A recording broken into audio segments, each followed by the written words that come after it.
taking control, shoveling dirt in every hole. Predators to condemn your soul, watching you and watching me. We're all connected but separated, misunderstood and so frustrated. A million armies of one have invaded, watching you and watching me. We live behind glass curtains and act like nothing's wrong. Soon you will belong. I know you're out there somewhere. We've watched you for so long. Wait for you to fall. We'll expose you all. I know you're out there somewhere watching me. The little brother wants to make headlines, be immortalized. Everyone's got an electric eye, we're the digital spies. They've watched you for so long. I know you're out there somewhere watching me.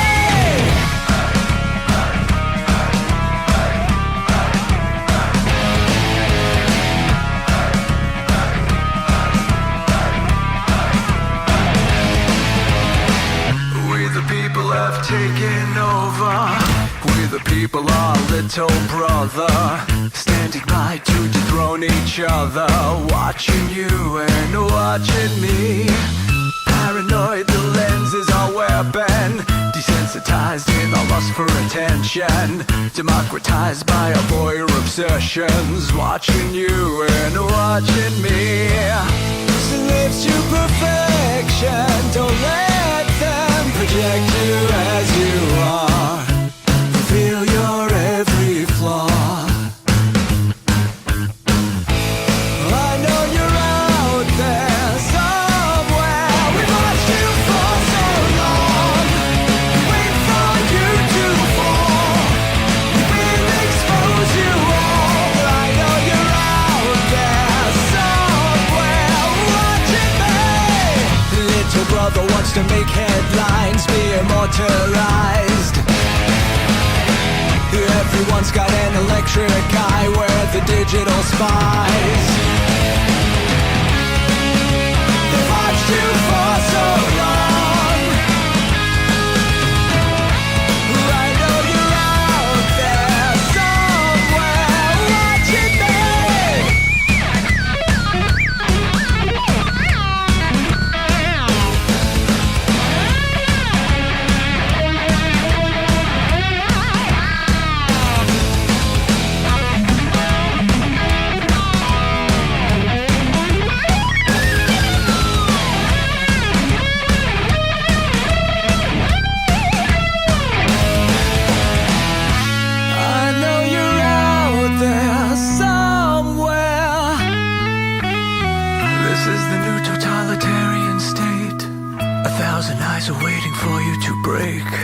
Stay in line, don't make a mistake. We're watching. We watched you for so long.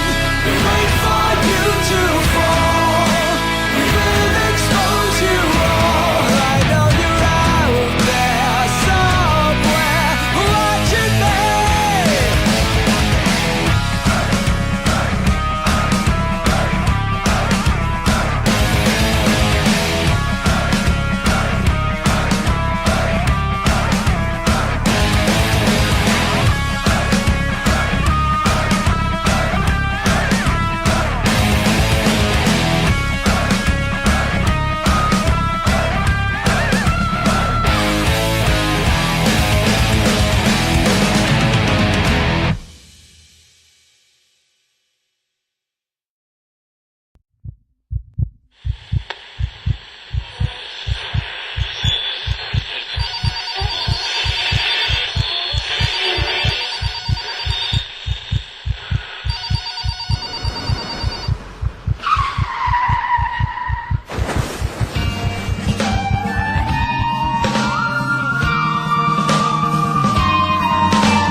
let your experience begin right now.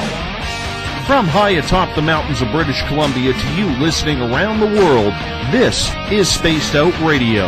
You can follow us on our website, spacedoutradio.com, on Twitter, @SpacedOutRadio. Give our Facebook page a like, Spaced Out Radio Show. You can follow us on Instagram, Dave Scott, SOR, or on our YouTube channel, Spaced Out Radio Show.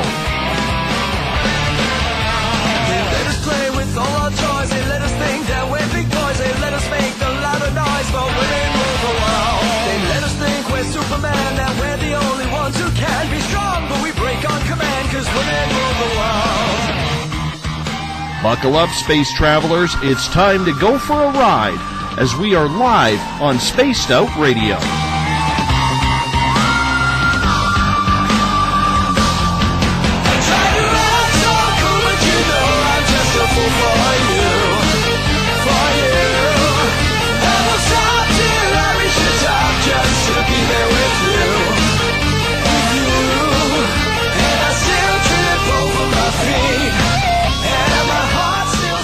Ignition sequence start. 6, 5, 4, 3, 2, 1.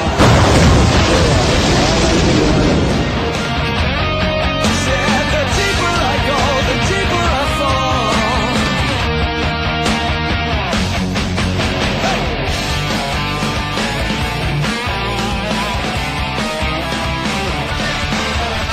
Good evening and welcome to Spaced Out Radio. Tonight I am your host, Dave Scott. Good to have you along for the ride at spacedoutradio.com, on Spreaker and Revolution Radio as we come into this Friday night, broadcasting live out of Uncle Jimbo's cabin right here in the Great White North, live on this Friday night, early Saturday morning if you're on the East Coast. Here at Spaced Out Radio, we are broadcasting 3 hours a night, 7 days a week.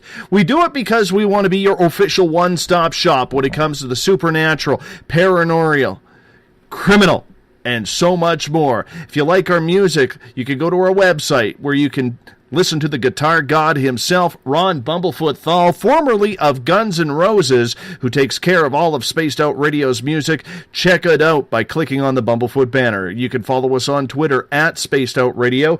Give our Facebook page a like, Spaced Out Radio Show. On Instagram, I can be followed at Dave Scott, SOR. Subscribe to our YouTube channel, Spaced Out Radio Show. Find us on TuneIn. Download our shows off of iTunes. And, of course, our website is spacedoutradio.com. At this time, we'd like to say hi, how are you, to everyone in the Revolution Radio chat room on the High Plains Talk Radio Network, in the Spaced Out Radio chat room on Spreaker, along with our fans on Facebook at Euphoria Chronicles, Chronicles of the Unknown, Forest Moon Paranormal, and our flagship chat room, the SOR Space Travelers. It's time to sign up for the SOR Space Travelers Club if you want to get your name in for next week's monthly prize draw. You have to be a space traveler to do so. It's only $5 a month. Your name gets put into private draws, access to a special section on our website, and a heck of a lot more. Hey, we're going to give you a hell of a lot more than just access to our archives. While on our website, you can read our latest blogs, and you can check out Eric Markham's SOR Spacewire for your latest and weird news. Tonight's show is brought to you by Rivulet Reiki and Readings, providing healings in person or at a distance. PurplePlates.com, helping heal your body, mind, and soul. The New Agora newspaper is the official paper of this show. And the iTunes app, Spirit Story Box. It's the official ghost hunting app of SOR. Remember, if you're a listener on Revolution Radio, it is the largest non-profit online radio station online. Do us a favor, take the time to visit freedomslips.com and donate today.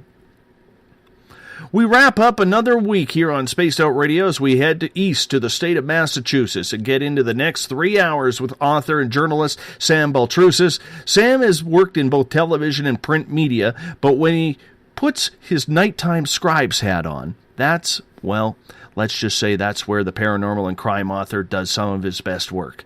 Sam has written a number of books that can be found online as well as in any major bookstore. He's detailed in his latest book, The 13 Most Haunted in Massachusetts, and he's delving into how the paranormal can possibly interlink with true crime.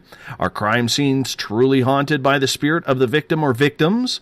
We're going to go deep into the realm of ghosts and crime tonight. Sam Baltrusis, welcome to Spaced Out Radio. How are you tonight? Hey, how's it going, Dave?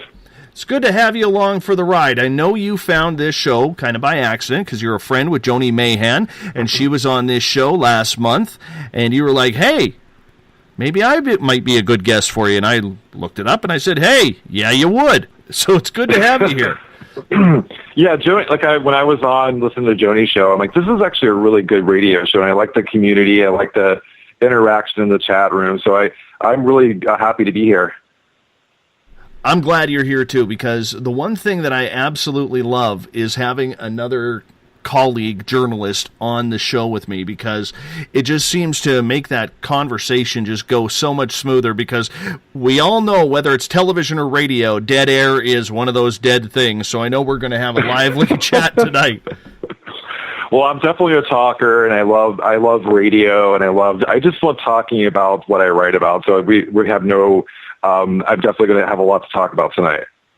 Well, we're going to get into it. Sam, let me introduce you to the audience a little bit. You've been a journalist for a number of years. You've worked in syndicated radio. You've been a print journalist as well. What got you all of a sudden deciding that you needed to start writing novels? Well, kind of like you. I mean, I needed a career change, and I've been a journalist for 20 years, and I moved back to Boston in 2007, and I was always writing like the Halloween haunted hotspot story, and I wrote one for a local magazine called Stuff Magazine, which is no longer, and it just took off. Everyone was really excited about it, and it led to a book deal, and then it kind of rekindled my passion for the paranormal. And to be honest with you, I was kind of afraid of the paranormal for most of my life, because I was kind of like the kid from The Shining. I was very sensitive as a young kid, and it carried on for most of my adulthood, and I kind of ignored it for years, and kind of passively followed the scene. And then when I wrote the story, something kind of clicked in me, where I figured that, instead of being afraid of the ghosts, approach the spirits like they have a story to be told. And it went from kind of being afraid to being passionate about telling their stories. And it really is applicable to crime scenes specifically, because I really want to give a voice to the victims. We always focus on their murderers and the people who are the perpetrators, but what about the victims? And I know a team up here, friends of this show, Chronicles of the Unknown. They are actually in British Columbia here doing a paranormal TV series regarding telling the world of the gold rush during the 1800s that went, from California, Nevada, straight up through to the Klondike and Alaska. Right. And they're actually telling the story of this through the ghosts themselves as they go to different haunted locations along the way. So that's kind of what you want to do too, is you wanting to tell the story of the ghosts and put pen to paper and let them tell your story. Exactly. And I, having been a journalist for so long, I was able to use the skills that I have as a journalist and actually interview experts. That's how I met Joni.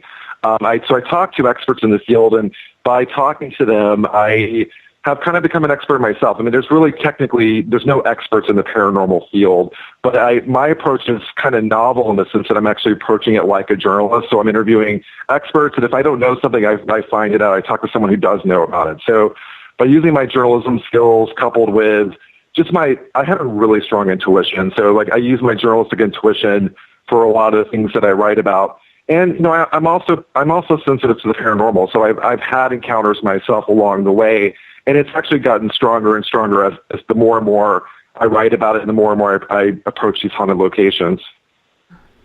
You mentioned that you've had your own personal experiences. Let's delve into you here for the first little bit. When do you recall, Sam, actually getting your own first experience? What was that like for you? Well, as I mentioned, when I was younger, I was kind of like the kid from The Shining, so I had a pretty strong connection to the spirit realm when I was a kid. I put on what I call paranormal blinders because it was terrifying for me. So a lot of my early experiences were in my dreams, and I think that's the spirits approached me through my dreams because it was easier for me. I wasn't as afraid in my dreams, so my dream life was very active at a really young age.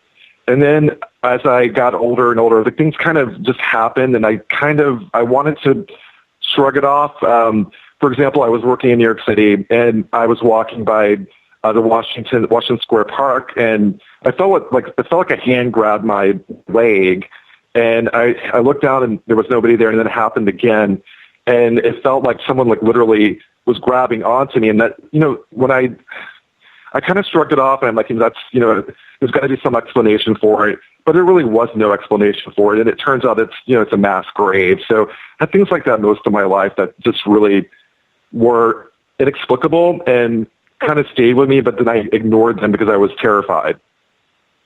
I got to ask you, because I've worked in a newsroom, a couple of them, for 10 years. And I know how fickle and how mundane journalists can be when it comes to anything supernatural or paranormal. What did your colleagues think of this? Because I remember one time, Sam, this was well after I got out of radio, probably 4 years after I got out of radio.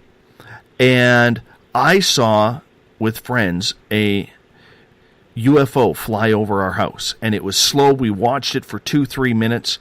I called up my old newsroom, and a good friend of mine, John, answered the phone, and I'm like, hey, I said, it's Dave calling, and he's like, hey, man, how you doing? I said, good. He goes, what can I help you with? And I'm like, I'm just curious, were there any strange phone calls from my town that I'm living in? And he goes, no. He goes, what's up? And I told him what happened, and all of a sudden you hear that little snicker under his breath, and Dave, what are you drinking or smoking? You know, because exactly. That's the attitude. And, you know, I saw it in the newsroom. I'm sure you saw it quite a bit as well. Yeah, I mean, getting back to the paranormal blinders, like one of the main reservations I had as a working journalist was to write about the paranormal, specifically my experiences with the paranormal, because I was worried about my credibility. I spent years building up a pretty strong career. Now, truthfully, at this time, I was interviewing more celebrities than I was interviewing, doing investigative news pieces. But my work was my life, and I was really scared of the credibility factor. But truthfully, I think people get it. I think they get that my books are history books with ghost stories. So it's not just about, having one paranormal experience after another, although some of my more recent books are based on my actual experiences, but my earlier books are more based on the history of a location.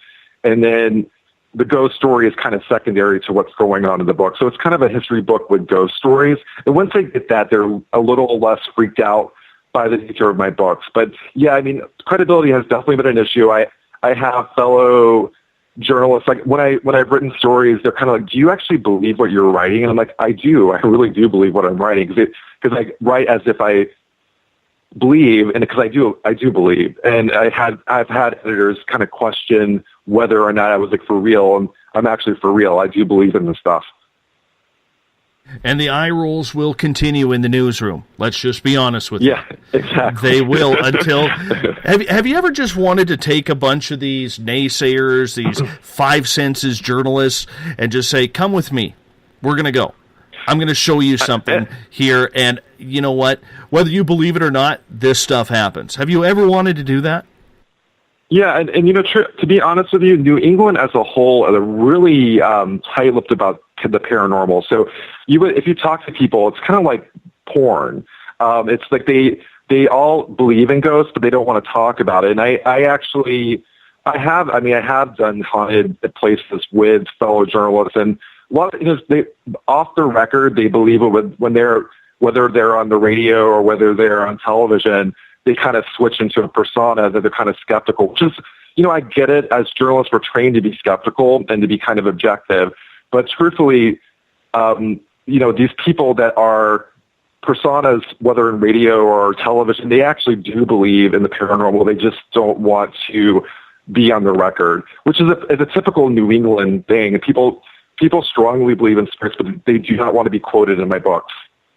You know what? It's the same thing up here in Canada. And I could say this truthfully.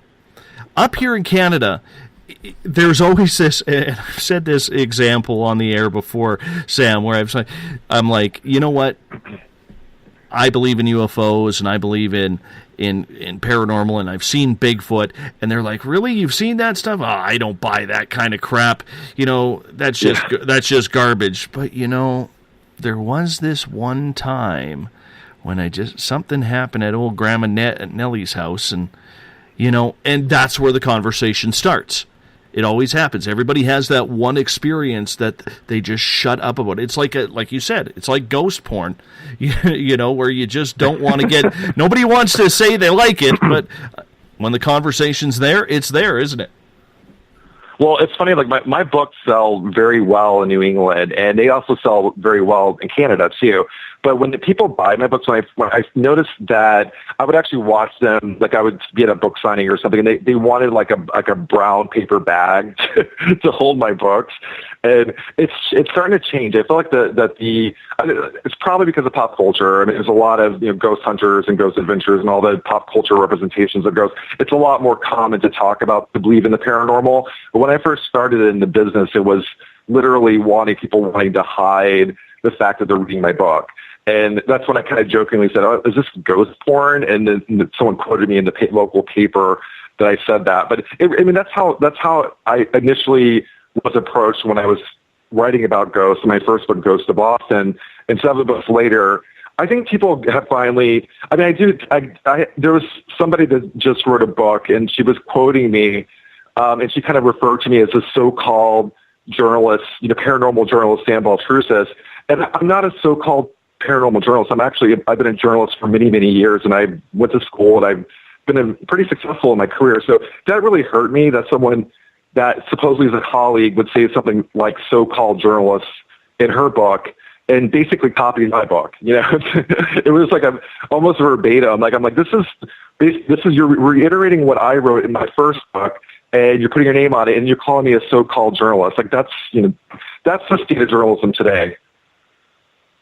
I fully agree. And you know what? It's sad because there are some great stories and television topics here for anybody, whether you're a historian, whether it's Halloween time, whether it's just for personal experiences. There's some good stories to tell, yet everything always has to follow, especially on radio and television where there's audio. It always has to follow with the theme song from Twilight Zone or the X-Files or something like that. And if you're like me, you're probably pulling out your hair every time that comes on.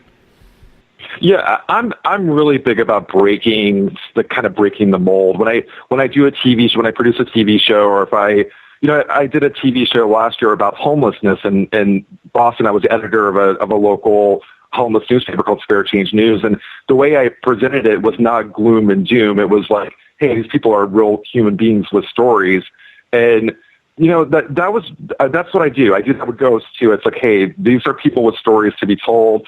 My books are history books with ghost stories. I don't lump me with everybody else. Not to say that I'm friends with most of everybody else. These are my friends that I'm referring to, but I also think I'm big about doing it in a different way. Define what that different way is then, because I think for a lot of people, we all in this field, we all try to be different, yet for some reason, 95% of the crowd is the same.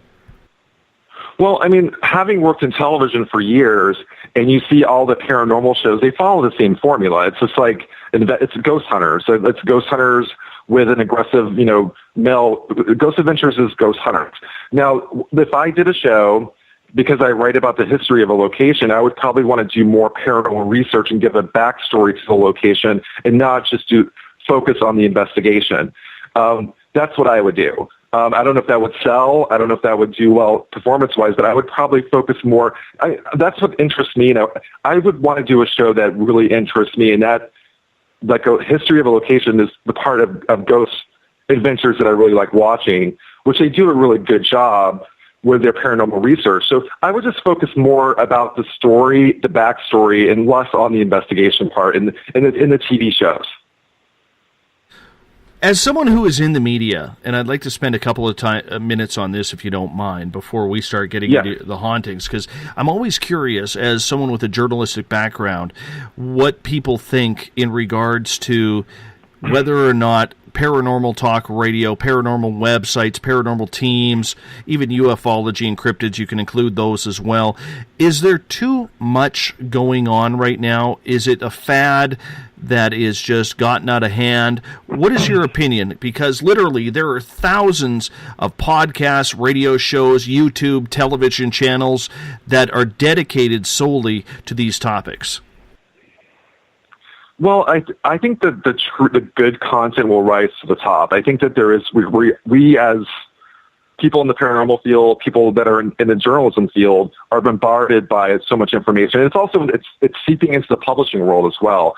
I mean, not every book is a good book, and not every book is a well researched book, and so we as consumers have to, you know, if we like something, you know, give it 5 stars on Amazon. I think that eventually the cream will rise to the top, but I think right now we don't have any gatekeepers, so we don't really know where to go.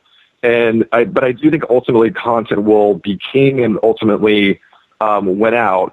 I think that I wouldn't say it's a phase. I think that it just kind of shifts within the community what we focus on, and whether it's, you know, seems like the paranormal investigation shows like Ghost Hunters, which was just canceled, is kind of the thing of the past. So there's going to be a move to something else, which probably would be like Bigfoot, like the hunt for Bigfoot, or it can, you know, be shifted more towards history. If you look at sort of the industry as a whole, we're going back to stories. So like maybe like going back to the 50s, 60s, kind of like Twilight Zone era. You were kind of alluding to Twilight Zone, which I love Twilight Zone, but kind of going back to old school Halloween, which I see kind of a trend, which is, you know, I love it. I like the stuff pre-70s, 80s. I like more the 50s, 60s era. So when you look at all of this media, if we can call it, let's call it alternative media, even though media is media, whether it's mainstream or alternative, do you think that there is too much selection, and that's the reason why we see a lot of radio, television shows, you know, struggling for audiences or struggling to keep the attention? Because we are in such a 24-hour society now, Sam, where people aren't looking for quality or quantity anymore. They are looking for something specific, and whether it's Dogman, whether it's Bigfoot, whether it's aliens, whether it's ghosts, that's where they trend. They're not looking for that quality. They're looking for something that suits their necessity. Do you see that happening? Yeah, I mean, I definitely. Yeah, I mean, so what was the question again? So you were talking about. Well, people seem. This is one thing I noticed from doing this radio show. Okay, we average about 1,000 listeners a night, which for being 22 months old, I am thrilled about. Absolutely thrilled, because I remember the days of being like 8, 10, 12, you know, so it's exciting to see where this has grown. But the one thing with so much competition out there now, we see people really going for their niche rather than something that is overall and genuine. I'm not trying to say about this show, I'm saying in general, okay? Then you combine that. Oh, go ahead, please. Yeah, no, I mean, so I just had to reiterate the question. So, yeah, but this is because when I was in college, I mean, this is kind of what I focused on, is sort of the pockets, the little communities, the little niche communities. And even in the magazine world, I started off, one of my first jobs in magazine was at Newsweek in New York. And that's kind of a general magazine, and magazines like that are no longer. So what's happened is it's gone very niche-y, but with that niche-y, it's limited because you can't bring in other people to your little niche. So, yeah, I mean, it's definitely niche-y. For example, Facebook, my Facebook feed is so automated. Everything I see within my Facebook feed is like paranormal related. And, you know, I want to be exposed to something other than ghosts, you know, like expose me to Bigfoot or expose me to something other than paranormal themed stuff. So I do think we may have gotten a lot way too segmented in our media consumption, and a lot of it has to do with like search engines and like algorithms in our computer, like with Facebook and all the social media platforms. That, you know, I would like to expand my horizons beyond just the paranormal. And I think because of Facebook, I'm surrounded by the paranormal. So yeah, we're definitely getting segmented. That means fewer, ears and eyeballs to what we do, but the people that are focusing on our content are engaged and they love what we're talking about. Is there still, whether it is writing novels, radio, television, is it still possible to create that emotional connection with people, knowing how fast trends in society are moving today? Yeah, I mean, I've been writing a book a year, and I feel like there's this fire under me to get out my books fast because we kind of consume them fast. Yeah, I mean, I think that we are bombarded. There's so much. For example, like Game of Thrones. I love Game of Thrones. You have to wait a year, or sometimes more, to watch the next episodes of next season of Game of Thrones. I think, I would rather focus on quality and less on quantity. And I think that that's a perfect example of something that is quality, and they spend a lot of time to build that product, and it pays off. So I'm hoping that we're going to shift more into the quality and not the quantity, because I think we're consumers, and we're kind of eating up with my books I write. With writing, I have 3 books that came out this year. That's a lot, and it's not really my doing. It's my publisher. I have two publishers. So 2 of my books were written 2 years ago, and it's been kind of 2 years of building up to a launch, which is within a week of my other book. So it's, having 3 books in one season is kind of much. But with that said, I mean, I think it's on the very specific locations. One's on Provincetown and one's on the Boston Harbor. So the people that are going to read Provincetown are different than my readers who are going to read Boston Harbor. So yeah, I mean, I think it's definitely getting segmented, but I think that we still have enough people to sustain us to do what we do. Sam, who was your favorite author growing up? Who really influenced you? Yeah, I mean, one of my favorite books is, like really young. I mean, Stephen King was my favorite growing up, but The Shining, I always mention H.P. Lovecraft, but I loved as a kid Jane Thayer, who wrote the ghost books of Gus is a Friendly Ghost, and Jane Thayer actually was from Truro. She died in Truro. She wasn't from Truro, which is right next to Provincetown. And so I loved ghost books when I was a kid, even, but they were illustrated, well-written ghost books. I really was a Tom Clancy fan, especially the really? Okay. Especially the Jack Ryan series. That explains everything. Yeah, and what freaked me out, and this is way before I even got involved in this with my own experiences in 2011, was it amazed me how real Tom's book were in either, predicting the future of current events or predicting what was going to happen during a current event. Like I remember in his one book with Jack Ryan, they were looking for someone named the Sultan, and right. And it just happened to be a play on who Osama bin Laden is. And they found him in a house, and they had to chase him down, and they shot him dead in the house. Well, what happened to Osama bin Laden? And then I remember after he dealt with the whole terrorism thing in the Middle East, all of a sudden he had a book come out, because earlier on, during the Cold War, he would write a lot about tensions with Russia and going to war with Russia. And then all of a sudden, after this whole terrorism theme kind of faded with the killing of the Sultan, his next book comes out, and it's about Russia invading the Crimea. Well, lo and behold, 6 months later, what happens? Russia invades the Crimea. And it was just so prophetic, and that just really turned me on as a reader to still buy that book. Not the ebook. I'm not an ebook guy. I like turning pages. So is it the same thing that you try to do with your readers, is you try and get them that encapsulated, that they can't wait for the next piece to come out?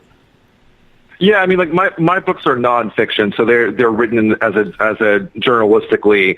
But yeah, someone like Stephen King, he's kind of prophetic in the paranormal or the horror world. I feel like that tapping into the kind of the collective unconscious, which is like a Jungian psychology approach to creativity, is what I do. It's like archetypes and looking into what really scares us. And for me, Stephen King was like that. I mean, kind of tapped into my deepest, darkest fears, like it, with a clown, the demonic clown. That terrified me as a kid. And then The Shining, I mean, for someone, and actually I had never interviewed Stephen King, but I interviewed his wife, Tabitha, and Tabitha's like, Stephen doesn't believe in ghosts. And I'm like, are you serious? Because with The Shining, he actually got it. He got residual hauntings. He got just what I encounter as a paranormal researcher, and it shaped my life. But he doesn't believe in ghosts. Yeah, right.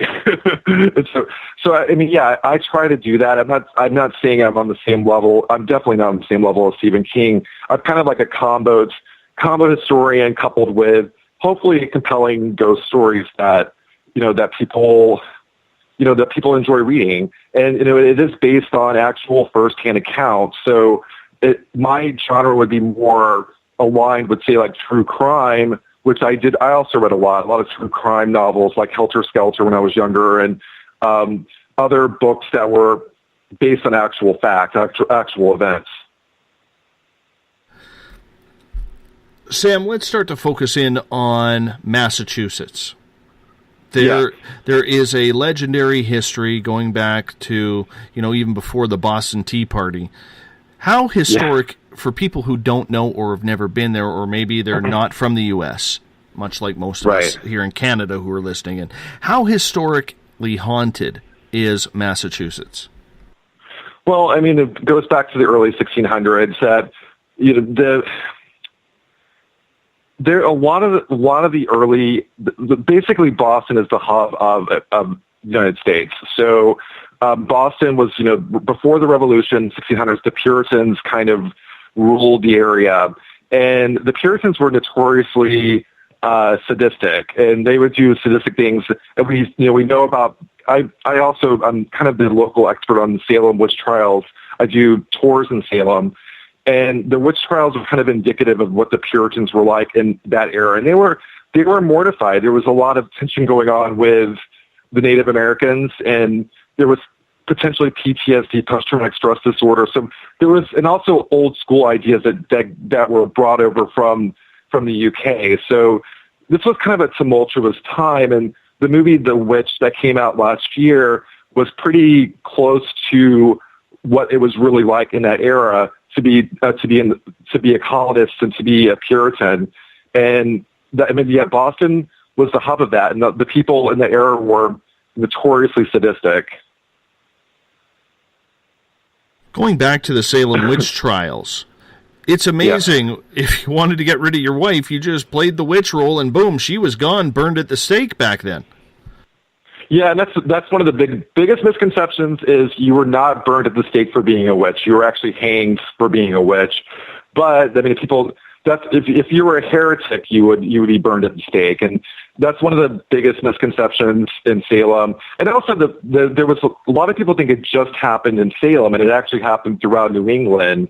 Boston had 3 women that were accused and executed of witchcraft 60 years before 1692. So it was a fairly common accusation. What makes Salem so special in the sense is that it was 20 people within a 9-month period. So it was kind of a mass hysteria. And also the witch trials themselves were kind of like a spectacle. And yeah, it was definitely misogynistic. 5 men were actually executed in Salem as well. So it wasn't just women that were accused of witchcraft. It was also men, but the Puritan society was definitely anti-women and very misogynistic in their approach. So looking back on that, approximately, if you know off the top of your head, how many witches were killed during that era? Well, I mean, at 1690, it's like 20 definitely in Salem, and there were 3 in Boston. I would say under 100, but again, Salem was sort of a punctuation of what happened in New England. So that was when it was, people were kind of questioning what was going on. If you really dive into the witch trials of Salem, you'll learn that it wasn't just in Salem. It was like all the cities around Salem. So it was like Andover, all the way to Malden. So it wasn't just Salem, which is kind of one of the big misconceptions related to that. I would say like close to 100, but there were thousands of people that were accused, and a lot of them were kept in dungeons. And in those dungeons, they had to actually pay to be in the dungeon, and they had to pay once they were acquitted or they were found innocent. They had to pay to get their way out. So it was about money back then. Well, not like it isn't today. Wow. Exactly. Yeah. Boy, times have not changed. Well, it's also challenging the status quo too. So if you wore, for example, Bridget Bishop, who was the first person to be executed and the only one to be executed by herself, she wore red, and red was a symbol of wealth, and they did not like her for basically dressing like a rich person, basically. Eric has a question. Oh, go ahead, please. Sure. And also, like, they would have examples like a cow would die in Connecticut and they would blame it on somebody. And then it just escalated to spectral evidence, and spectral evidence was made-up evidence, basically. Question what's the question? Yeah, question from Eric in the Space Out Radio chat room. He is asking, Sam, have you ever read any of Dr. Richard P. Gildry's books on Salem, Mass?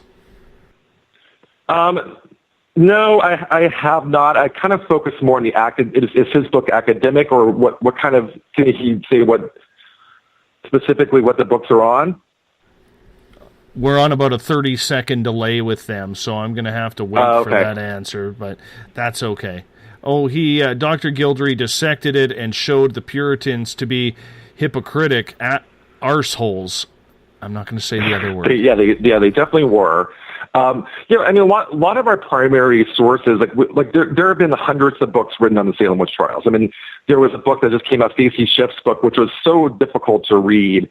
And the people that actually live in Salem or live close by who know Salem and are intimate with what's going on in Salem, actually, we rely on each other for research, and not, like, we have a lot of people who don't live in the area writing about Salem, and you really have to be there to really understand what's going on.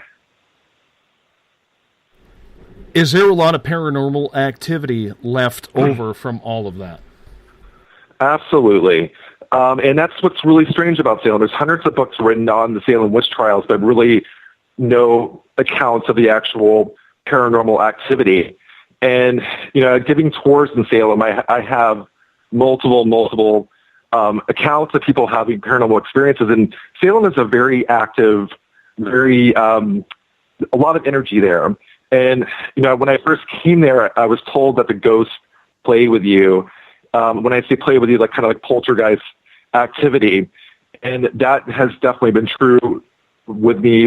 In fact, I used to give ghost tours in Salem, and I no longer do that. Why did you decide to stop? Well, I mean, I had multiple. I got scratched on my chest. Let's see. There was one situation where I was talking about Bridget Bishop, and I said it was her tavern. And if you really know Bridget Bishop, she actually was not. She's portrayed in pop culture as like this spinstress, like kind of like this, not spinstress, like this kind of buxom, like blonde tavern owner. And I said on my tour that this was her tavern, which is what we were told locally, that was her tavern. And truthfully, Bridget Bishop didn't own a tavern. That was Sarah Bishop, who was also accused of witchcraft. And an apple mysteriously rolled out of the corner when I said that, and it turns out that was her apple orchard. So I was scared, and then I had a situation where I was scratched on my chest as well. And so I've had multiple experiences in Salem, and you kind of have to be there. It's kind of weird to talk about it on a radio show, but it's in my books. I really go into detail my personal experiences in Salem.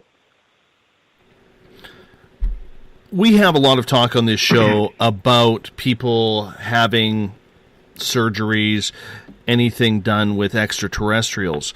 We've never really asked the question, so I'll ask you, since you brought it up about being scratched. What does it feel like to be attacked by the paranormal? Yeah, my first came into it. I was more a believer in the stone tape theory, which is residual energy at a location. And I definitely thought that Salem would have residual energy because of what happened in 1692. One of the people, for example, Giles Corey, was pressed to death over a 3-day period. When I was scratched, I was giving a tour. Someone took a photo at one of the allegedly haunted locations, and it felt like a spider bite or like a burning sensation on my chest. And then not until like later on that night, I noticed that there were like literally claw marks on my chest. And so it felt like a burning sensation. So it didn't really hurt per se. I thought it was probably like an insect bite, but the insect bite actually looked like scratches. How long did those scratches stay on your body? It was weird. It manifested, and it was like it was kind of swollen on my skin for that evening, and then I put like Neosporin or something on it, and it was gone the next day. So it was pretty fast. It was a fast turnaround, and I was scared. This was right in my early days of giving tours, and also while writing my book Ghost of Salem. So I was kind of apprehensive to go back and give tours again after that. I can see why. Do you feel violated when that happens? Because I know a lot of extraterrestrial abductees say they feel violated after an experience. Do you feel that way as well? Yeah, I mean, I think in Salem specifically, which is why I kind of feel we were talking about it, is I think that there was a lot of if you live in Salem or if you just visit Salem, which pretty much all the people, I give tours in Salem, so I have people from all over the country, a lot of Canadians come down and go and visit Salem for a day or two. You don't really get Salem. The only way to really get Salem is to spend extended amounts of time there, and there's a lot of rivalry. So then there's also a lot of witchcraft, like neo-witchcraft, which I have nothing against, but I think that there's a lot of like conjuring going on and a lot of activity that could be caused by humans, like humans kind of being, so whatever the bad energy that's there could also be kind of brought on by the people that are currently in Salem. So yeah, I mean, you feel violated, but I don't necessarily know if it's the ghost doing it. Maybe it's something else. Dawn would like to know how many scratches you had on your body. It was 3. It was the mark of Trinity, which supposedly is bad. That's not a good thing. Gail is asking, how can you be scratched by a non-corporeal being? I don't know. That's the thing. I mean, I'm not. when it happened, it felt like a bug bite, and I was getting close. It was to the Joshua Ward house, and it felt like a bug bite, and I just knew that something.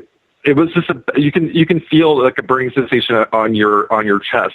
Again, I'm extremely sensitive to the paranormal, so I knew by bringing the tour there that it was not good to be there. I don't know how I got scratched. I encounter people that get scratched all the time when I write my books. So I don't know that the logistics, how it happens. I just know whatever it is attacked me was not there.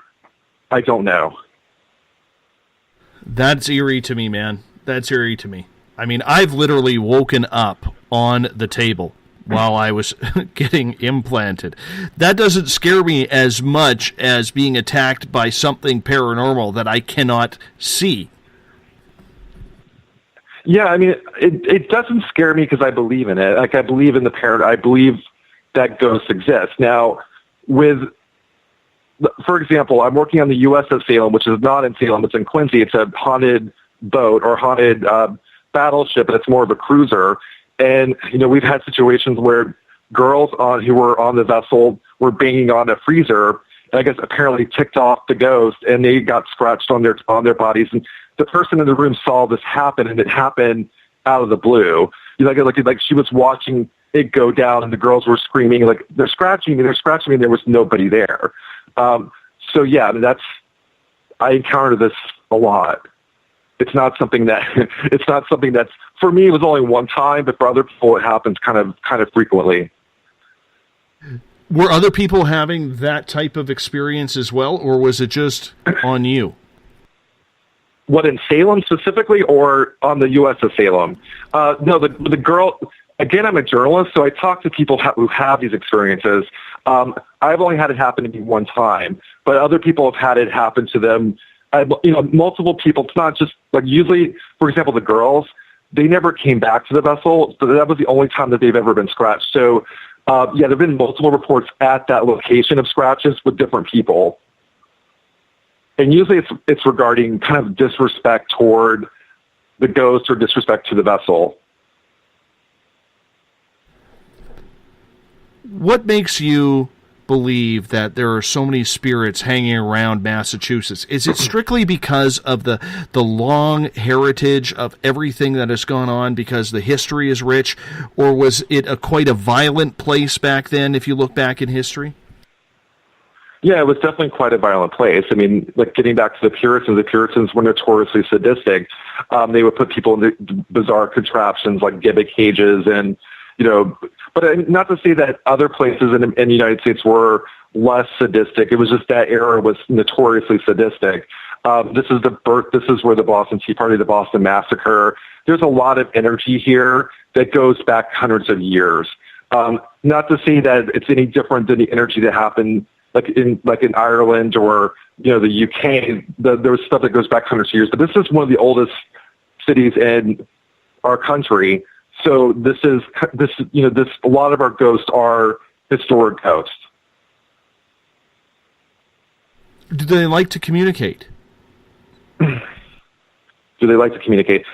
No, I mean, I think that generally speaking, it really depends on where you are. It's kind of saying all the ghosts in Massachusetts don't like to communicate. Every location's different. I do think that spirits go to, for example, like the Lizzie Borden house. Lizzie Borden house is supposedly really active, but if you talk to people who investigated the Lizzie Borden house, say 20 years ago, according to them, it wasn't as active. But since like ghost adventures and ghost hunters have come there, they kind of opened up a portal there. And my theory is perhaps that the spirits go to these locations for attention. So yeah, I mean, some spirits want attention. Some spirits just want to be left alone. Do you believe then that if they want to be left alone, that it's really with the power of putting that feeling and that energy out there, because there's so many different ghost hunting teams, that's what's creating this newfound paranormal energy?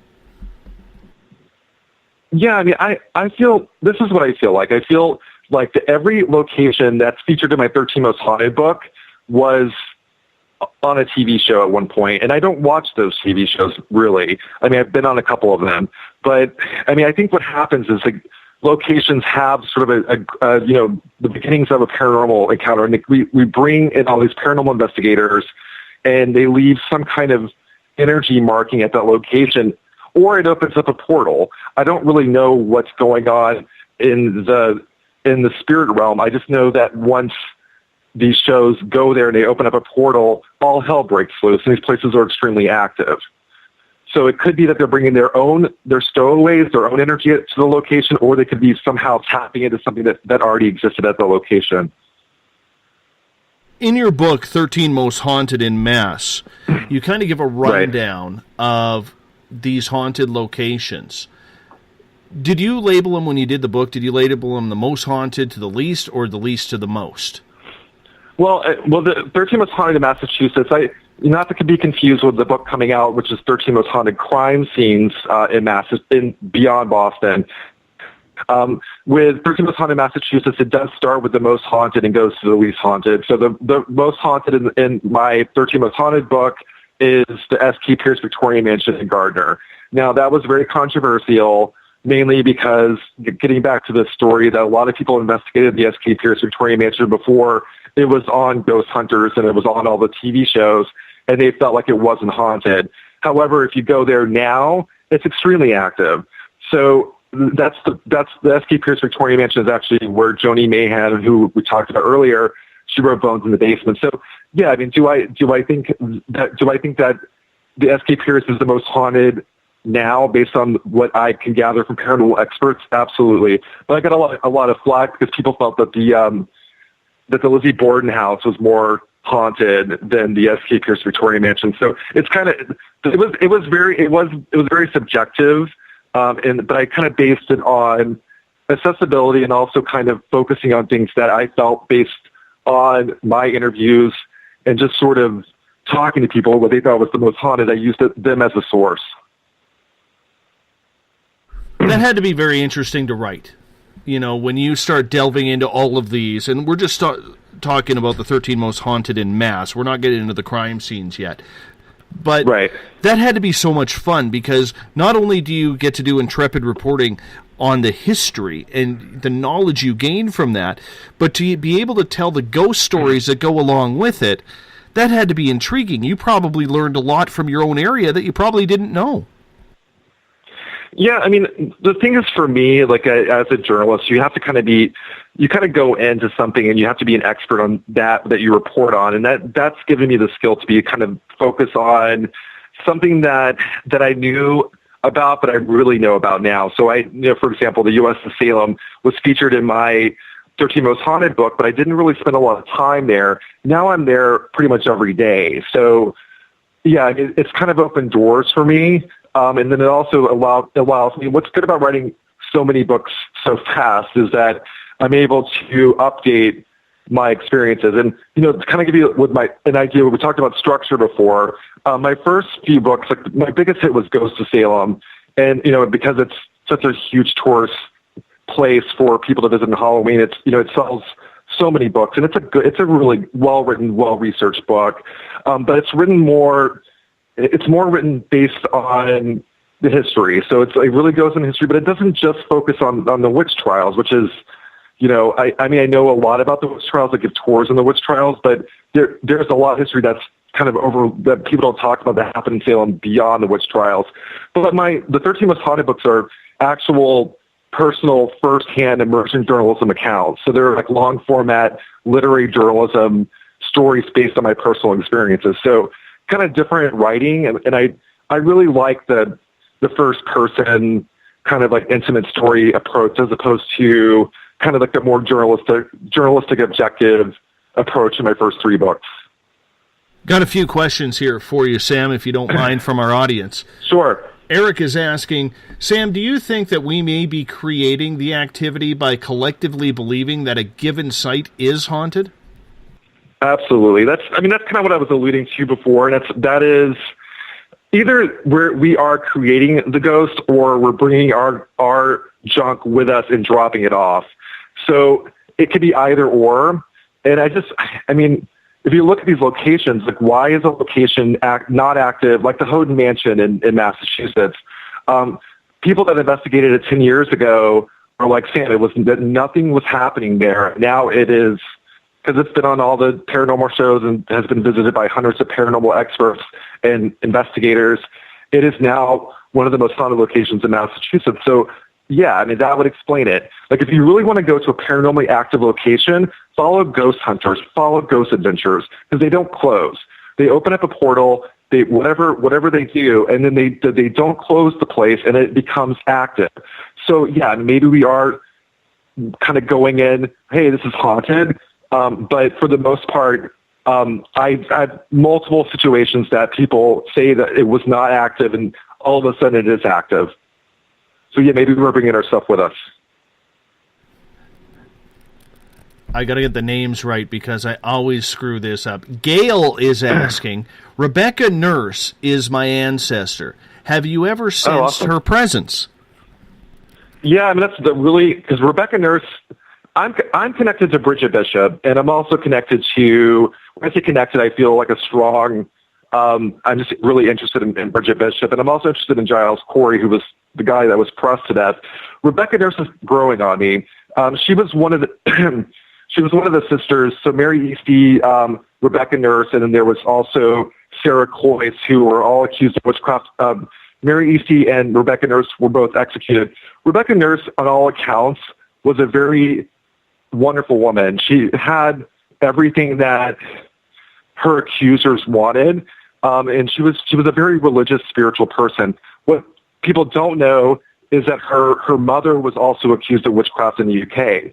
So she had that kind of like that witchy backstory, that followed her to Danvers, which is, she actually didn't live in Salem. She lived in Danvers, or present-day Danvers. So getting back to Rebecca Nurse homestead supposedly is very haunted. And they say that it's Rebecca Nurse that haunts that location. I have not encountered that, but I know people who have. And what have they said about that? Well, whatever the presence is, she strongly believes, she apologized when she was being hanged in the gallows. She apologized to her executioners because she felt like she was going to go to heaven. And she believed in conversion, and conversion is if you see an angel or you have an angelic encounter, that you were going to go to heaven. And she thought she was going to go to heaven. So do we think that, that would kind of go against her belief system.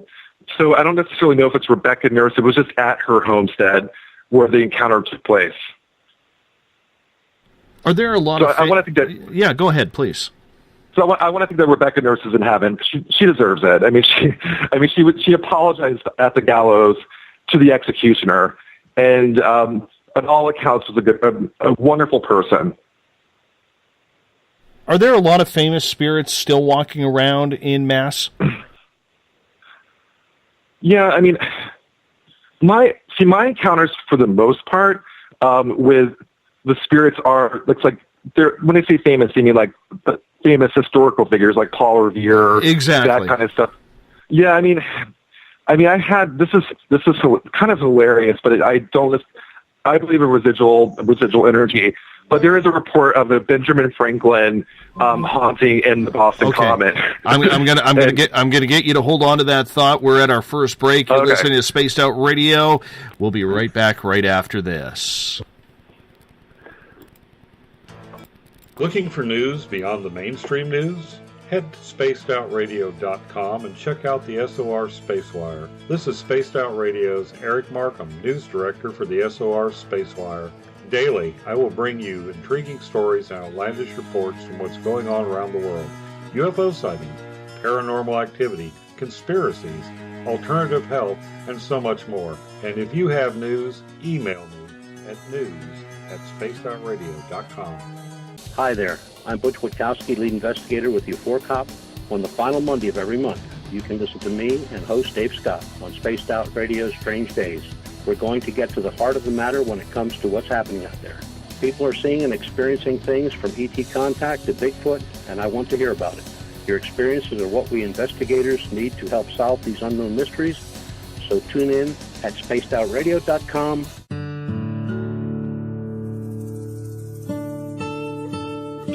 Greetings and salutations, space travelers, from the Chronicles of the Unknown team.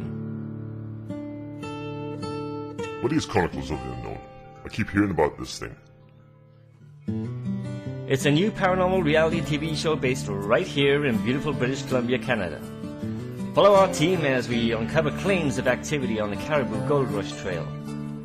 You can also follow us here every third Monday, where 2 members of our team will be available to answer your questions. Have you ever wondered about those weird and strange creatures people have reported throughout history? Do you wonder if those stories are real? Me too, and that's why I started Cryptopia.us. Hey, this is Rob Morphy, crypto historian.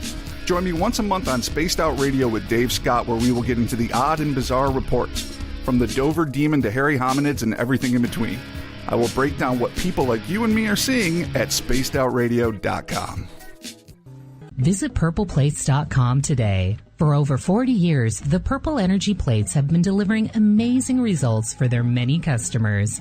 Inspired by the great genius Nikola Tesla, the harmony, healing, and energetic effects of the plates have proven over and over to be beneficial and often miraculous to thousands of customers. With their money-back guarantee and the many benefits, how can you afford not to get one?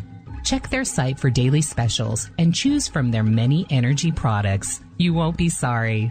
Visit them today at purpleplates.com for mind, body, and spirit, and expect a miracle. Strange creatures lurking in the night, the sounds of wood knocking in the forest, odd happenings right out of a fictional world. These are the reports I love. Hi there, this is author Ronald Murphy. And I would love it if you join me and Spaced Out Radio host Dave Scott the second Wednesday of every month on our journey into the unknown land of cryptozoology at spacedoutradio.com. From Mothman to Frogman and everything in between. Hey, they don't call me the crypto guru for nothing. Are you interested in advertising on Spaced Out Radio? Head to our website at spacedoutradio.com and click on our advertising tab. There, you will find an assortment of ways you can get your product out there with us, from radio commercials to banners and social media. Have a product you like our hosts to endorse? We can do that too. Visit spacedoutradio.com for more details. From British Columbia to Northern California, Pacific North Weird has Cascadia covered. Check out our feature videos at spacedoutradio.com, where I, Vincent Zunza, and my super sleuth partner Alexandra Sullivan track down the weird and strange stories from around the Pacific Northwest. From Bigfoot to Mel's Hole and everything in between. This is what makes life exciting. So why report the normal when we can report the Pacific North Weird right here at spacedoutradio.com. Oh, there's only one way to rock. Loud and proud. In high definition. Radio 702 rocks. Las Vegas. Have you ever had an extraterrestrial experience? One you just couldn't explain? Well, maybe I can help. Hello, I am Samantha Mullet. On the second Tuesday of each month, I will join Dave Scott on Spaced Out Radio to bring a human aspect to ET contact. It's something I've lived with my entire life, and I'd love to help you understand. Let's share our experiences. The ET Experience, the second Tuesday of each month, only on Spaced Out Radio. Hi there, this is Jolene with Reveal Reiki and Readings, and I want you to relax. Let me help you chill out and get in touch with your body, mind, and soul. In this busy world, sometimes we need to let go, and this is where I can help. Visit my website, rivuletrndr.wix.com/rivuletrndr. Every Saturday and Sunday night, as Dave Scott wanders aimlessly in the wilderness. You can come hang out with me, James Tyson, in Spaced Out Weekend.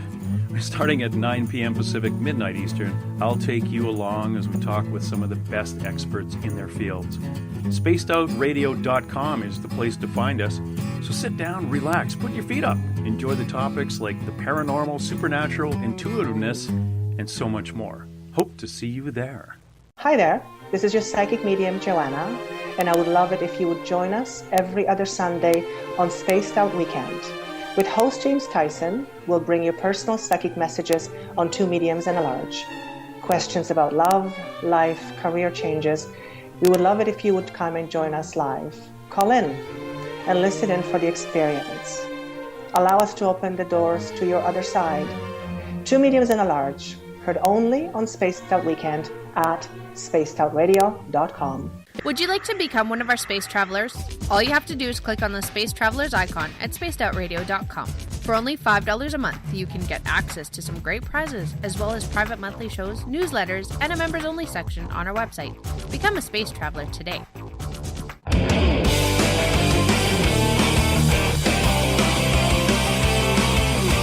Do you have a topic or a guest that you'd like to hear on Spaced Out Radio? Let us know at spacedoutradio.com, where you can sign up to become a Space Traveler member today. Or you can find us on Twitter at Spaced Out Radio and on our Facebook page, Spaced Out Radio Show. Welcome back to the second hour of Spaced Out Radio tonight. My bags are packed. I'm heading out into the wilderness in the darkness right after this. Hopefully the big buck that was in my backyard doesn't get me with his antlers. But my bag is packed. I'm going to find my Zen, my Chi, as I get ready for Spaced Out Weekend. James Tyson and Elizabeth Anglin will be in the cabin for Saturday and Sunday night. I will be back on Monday with Butch Witkowski. The SOR Space Travelers password has been set for tonight. Bill Cardwell has said it. Malfeasance. Malfeasance is the password. I hope I pronounced that right, because he always tries to catch me off guard. Bill, I'm shaking my fist at you right now. I better get a Katy Perry if that comes through on a big mention. I appreciate that. Malfeasance is your password. If you're listening in on Revolution Radio, thank you for doing so. The Double R Machine is a donation station financed by you, the valued listener. Do us a favor and donate today. Tonight, we are talking with Sam Baltrusis, author, journalist. We're going to bring him back in momentarily. I do want to remind you, you can follow us on social media, on Twitter at Spaced Out Radio. Give our Facebook page a like, Spaced Out Radio Show. On Instagram, I can be followed at Dave Scott, SOR. Subscribe to our YouTube channel, Spaced Out Radio Show. Listen to us on TuneIn. Download our podcast on iTunes. And our website is spacedoutradio.com. Sam, how you doing? Hey, doing well. That was a nice little break there. Yeah, I told you this show would go fast. I can't believe we're an hour in already. Man alive.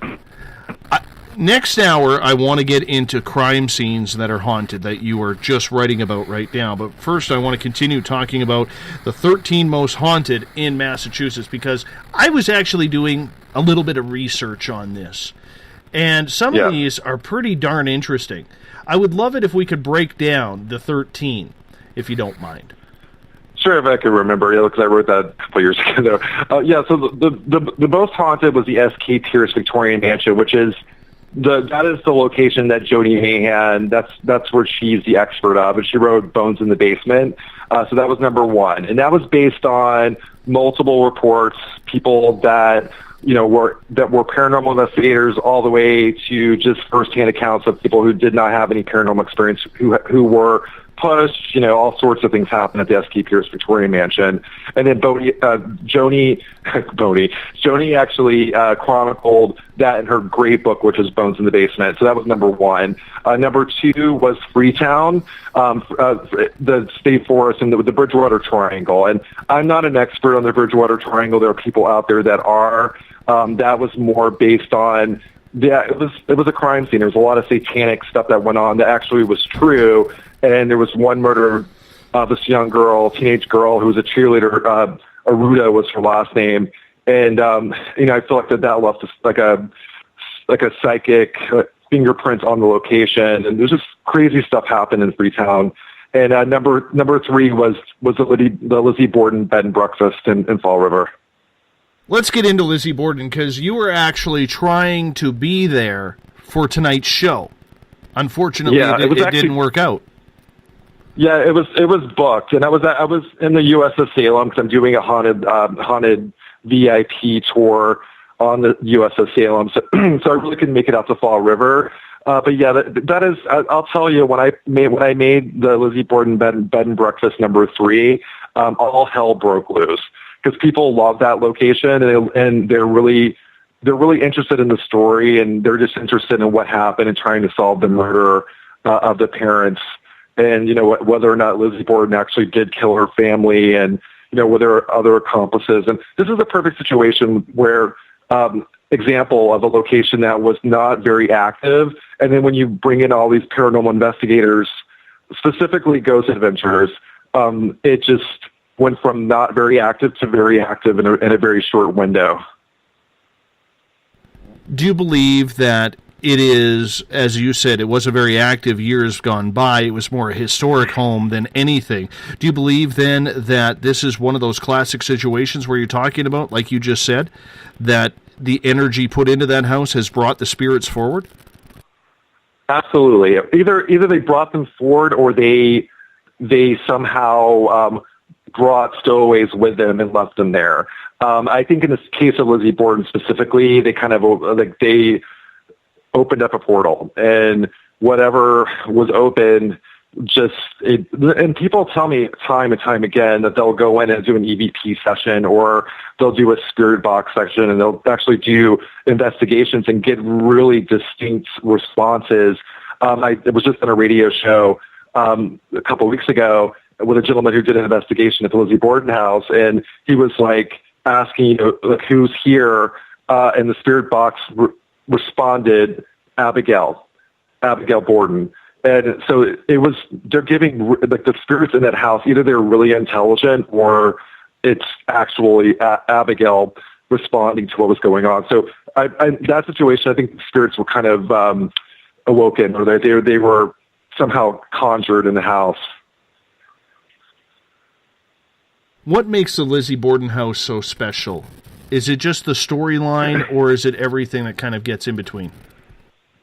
I think it's definitely the storyline. It's a whodunit. It's like one of those situations that we don't know if she actually murdered her mother and father.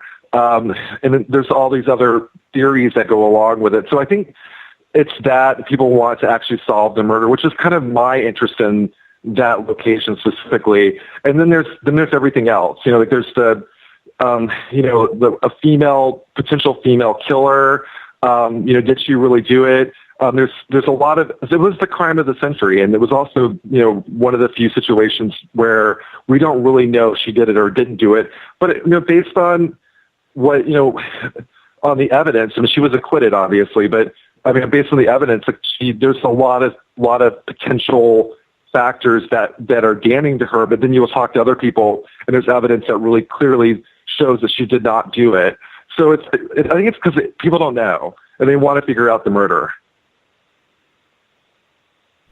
Do you think that's a mystery that'll ever be solved, or is it just way too far long gone? Getting to like my theory, which is why I'm writing the crime scenes book. I love this stuff, and I love the sort of using for like forensic technology. A lot of the paranormal investigators that I work with, some of them are, have different approaches, and if you approach it like talking to the spirits to tell their story, I think that the spirits can help you solve crimes. So I like the idea of approaching a crime scene that's potentially haunted and approaching the spirits as sort of a way to find out what happened. Now, is that reliable? Probably not. But it's something that I'm trying it, and I'm trying that approach. And I think, for the most part, it can be effective, especially when you have an EVP session and you have distinct words that are said in the EVP session. And again, I'm not a paranormal investigator. I'm a researcher. So the people that are doing the investigations are actually all types of people who are have different approaches to paranormal investigating. And one of the people that I work with or talk to a lot, and I talked to her today. Her name's Rachel Hoffman, and her team is more. They're all women, and their approach is more empathic to the spirits, and I think that the ghosts respond to that. And also Rachel is very much into forensic technology using in her paranormal investigations, which ties in great with a place like the Lizzie Borden house. Do you believe it is one of the most haunted places in America like other people believe, or do you think it's more hype than it is haunted? I think when I thought to put it in because I really didn't think it was the most haunted in Massachusetts, and the more and more that I'm finding out about it, I think that it has become one of the most haunted locations. So that ties in perfectly with a theory that we're bringing, because of all the attention it's received. It's kind of guaranteed having a ghostly encounter because of all the whatever's going on there is off the hook. So yeah, I think it definitely is. Have you ever talked to the spirits in there to ask what happened back then in 1892? No, again, I don't like. I haven't investigated that place, and actually, by going there, it's a crime scene, so I don't want to spend the night at the crime scene, which is kind of why people are attracted to it. I'm not scared of the location. I just don't want to spend my night in that location. But I have spent the night in crime scenes before without even knowing it. And a lot of the situations that I've been in were kind of by accident. And I feel kind of like I'm drawn to these locations without even knowing that it was a murder occurred in this hotel room, which has happened to me a couple of times.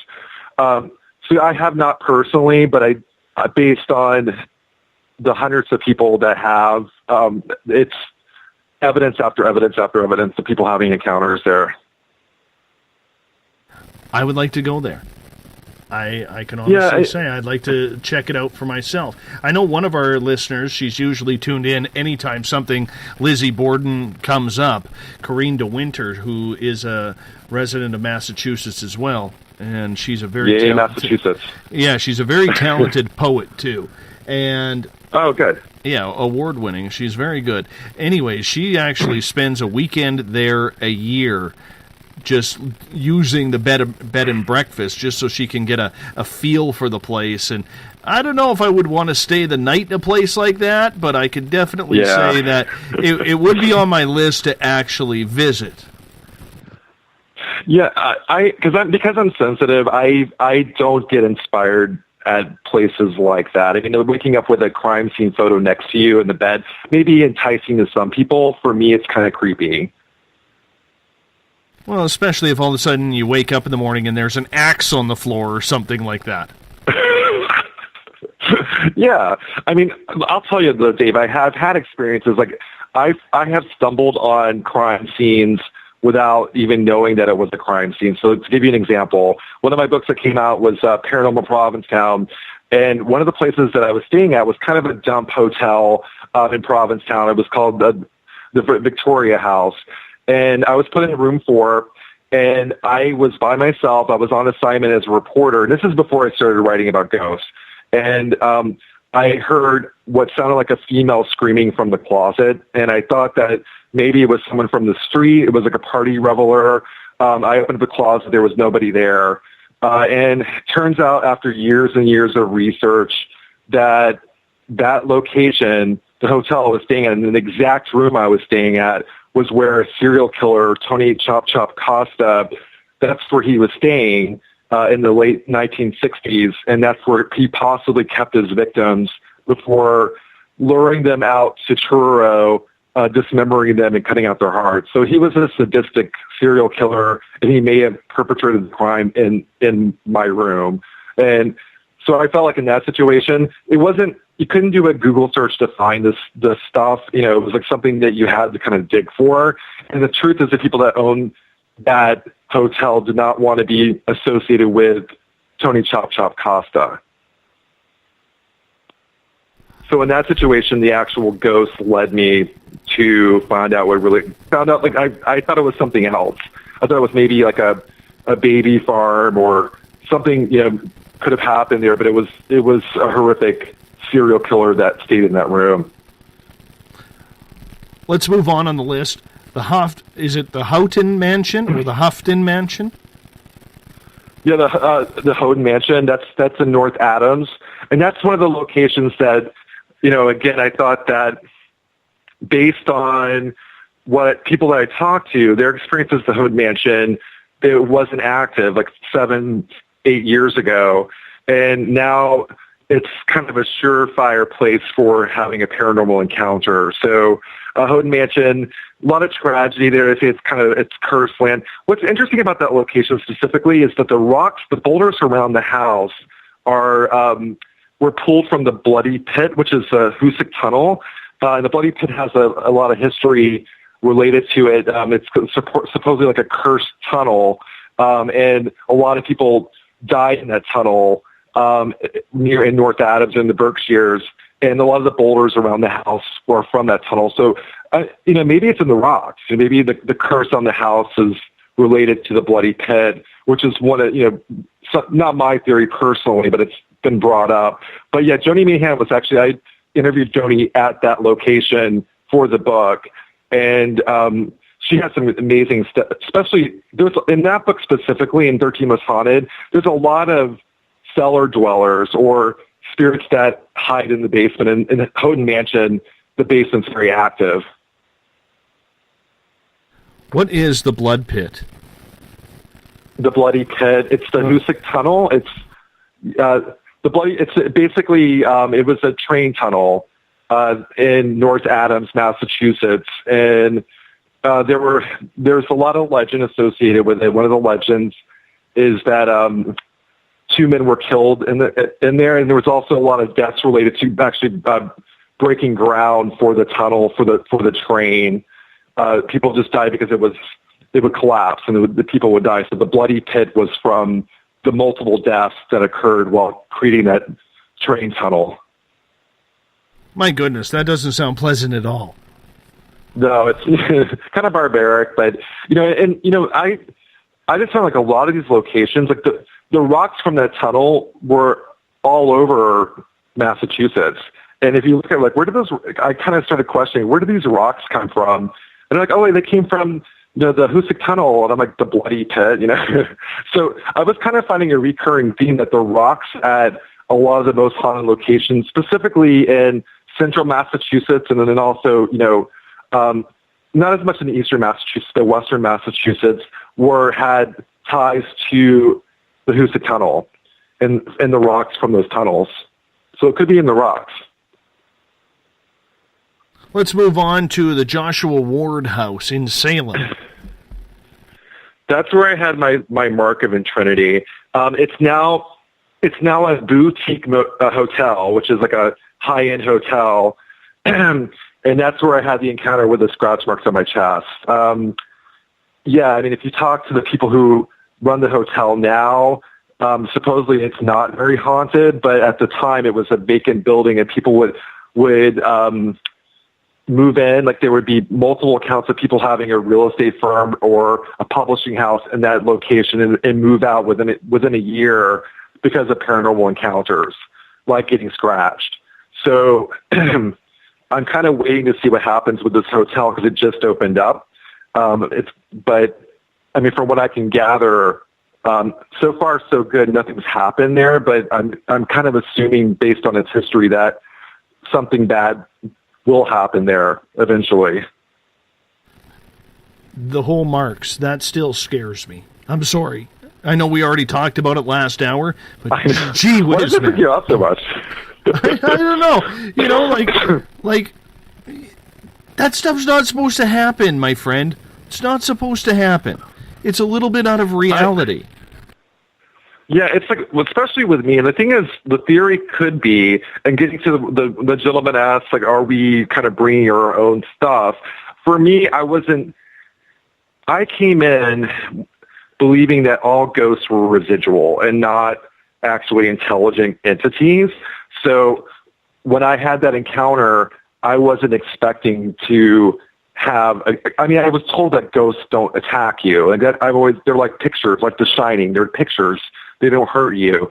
In my experience with ghosts, my whole life, they didn't hurt me. But in this situation, they did. So, it's definitely alarming. But it does happen, unfortunately, more than I want to, because I was, I guess, in denial to think that the ghosts, they don't attack you. And that's kind of how my vision of ghosts have always been. And also my experiences with the spirits have been fairly positive. Currently I live in a location that's not haunted, but I lived in a Victorian house in Somerville that had a seamstress ghost, and she's what I call a stay behind. And stay behind is a ghost that doesn't know that they're dead. And I liked her. I enjoyed her in the house. She made her presence known on a regular basis. We called her Scissor Sister because she would move scissors, and she was supposedly a seamstress. But if you look at historically at that location, we never really had a seamstress in that location, but we did have a nurse. So she probably was a nurse and not a seamstress. But long story short, I've had positive experiences with ghosts most of my life. I was terrified, but they were not negative. It was more like them wanting me to tell their story, and then I got scratched. So it kind of rocked my world too. Keeping going with your list of the 13 most haunted in Mass, your book that can be found on Amazon and in bookstores everywhere, Longfellow's Wayside Inn in Sudbury. Yeah, that location is, first of all, it was featured on Ghost Adventures, and if you hear a recurring theme, I kind of have an animosity towards Ghost Adventures. Ghost Adventures is a little different now. It's definitely sensational, but I've interviewed Nick Groff, who's went off to do a really good show called Paranormal Lockdown. But that show featured Zach, who was the lead investigator. Basically, it was like a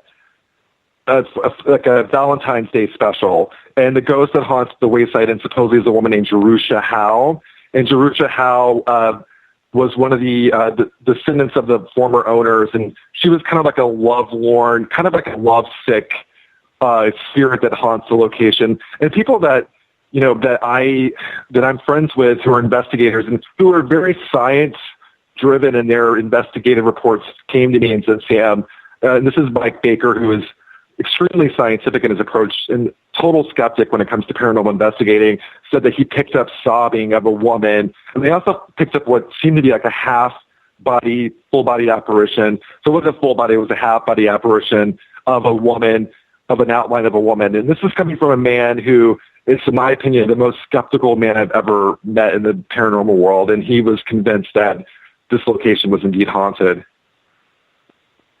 This one I'm excited to talk to you about, and that is the USS Salem. There's just something about old military relics like ships that are just sexy when it comes to ghost stories. Would you agree? Yeah, I mean, as I was saying earlier, that's the vessel I was on all day today, and then I'm doing a haunted attraction on that vessel, and yeah, it is sexy, but it's also very haunted, and I've found that we talked about ghosts that attack. Well, on that vessel specifically, the ghosts are specifically toward women, very aggressive, and if you disrespect the ghosts of that vessel, they're going to multiple reports of being scratched, and I don't like that. I don't like when ghosts attack, and so that kind of leads me to think that maybe it's not a ghost, it's something else, like an entity or something. Do you think it has to do with the fact that back then, when it was in service, we're going back to, well, let's see, it was launched at the tail end. The 1940s. Yeah, the tail end of World War II. And, a nice, beautiful-looking battleship. Women weren't allowed on ships back then. So do you think that maybe there's some sailors who are still a little upset that there might be women on board?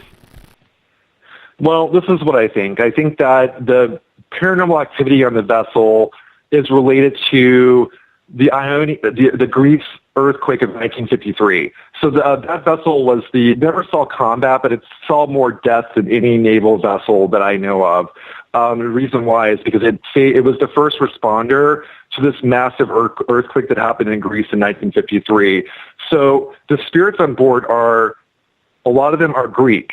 And so there's a frustration with the spirits, I think, for communication. And with a group that I'm working with, which is Fylth, and the people that are building the haunted attraction, one of the gentlemen actually speaks Greek fluently and has been kind of an interpreter to the ghosts. And there's a major frustration on that vessel with the ghosts. So long story short, there were 400 bodies kept on that vessel.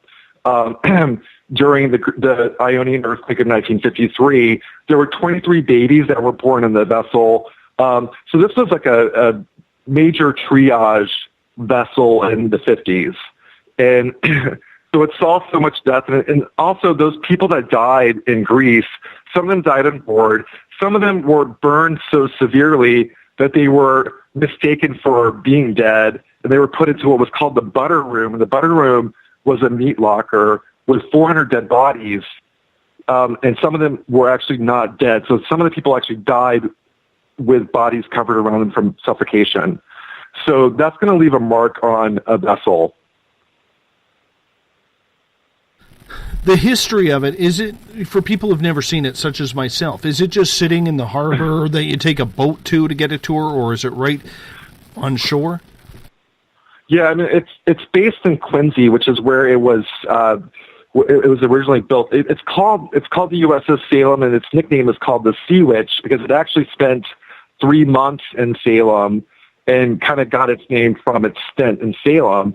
But people have mistaken it for being docked in Salem. It's actually in Quincy, Massachusetts, which is close to the Boston Harbor, but it's a train ride. You take the Red Line to Quincy Station, and it's pretty close to the train, actually. That just amazes me that there is a bunch of Greek spirits on there. Now, you mentioned, I find this very interesting for a second here, and when you said that, all of a sudden something went ping in my mind. You know when you get the light bulb? That's what kind of happened, yeah. Sam. Okay, so you're mentioning that you believe the Greek spirits that are on board this ship, they are having troubles communicating. Would that be because of the Greek language versus the English language? Absolutely, yeah. I mean, so I think that the aggression. See, when I first wrote 13 Most Haunted, I interpreted like what you interpreted it as is like the anti-women thing were the sailors on board, and I'm actually, now that I've spent a lot of time on the vessel and have talked to multiple people who've had encounters, it's the Greek men and women who are trying to communicate desperately to us on the vessel, and they can't communicate with us because they speak a different language. So my impression of the Salem has changed dramatically since writing 13 Most Haunted.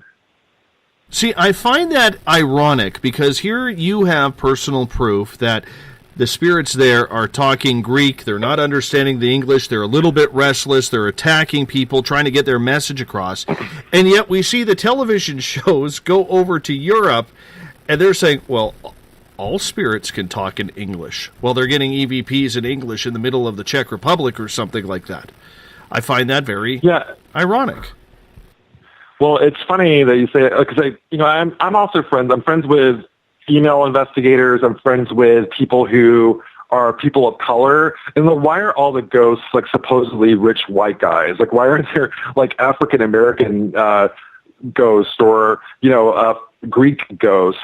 Because I think it's not, I guess, not as sexy. Like Lizzie Borden is way more sexy than the USS Salem because there's a lot of peasant Greek men and women who died tragically on the vessel or on the island, and some of them may have died from neglect, as in they were just kind of thrown into a meat locker, severely burned, and some of them probably didn't even know that they were dead.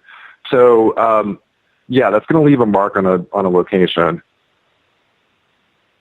I just think the whole language thing is kind of intriguing to me because I'm not a big buyer into what they do on TV. I'm sure the investigators are very nice guys. We've had a few of them on this show over time from different episodes.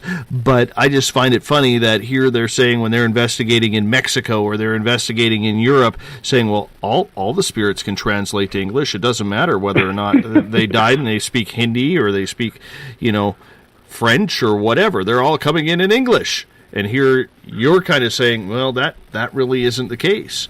So, it's just another one of those little things that goes, you know what I'm saying?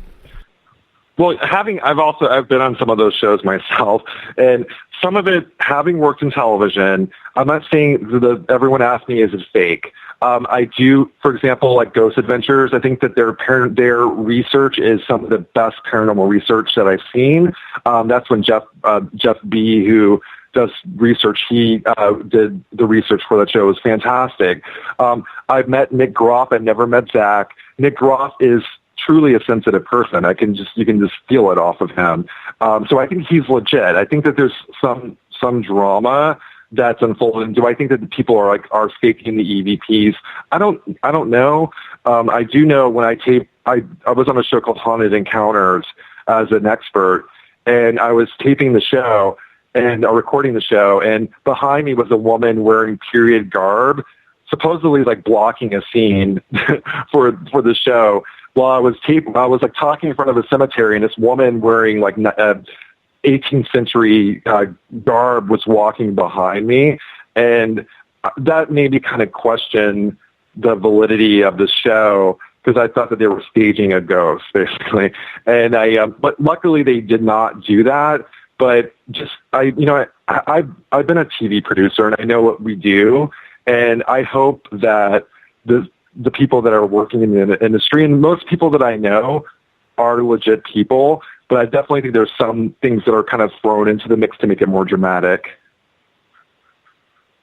Let's move on with the list, if you don't mind, as we continue on.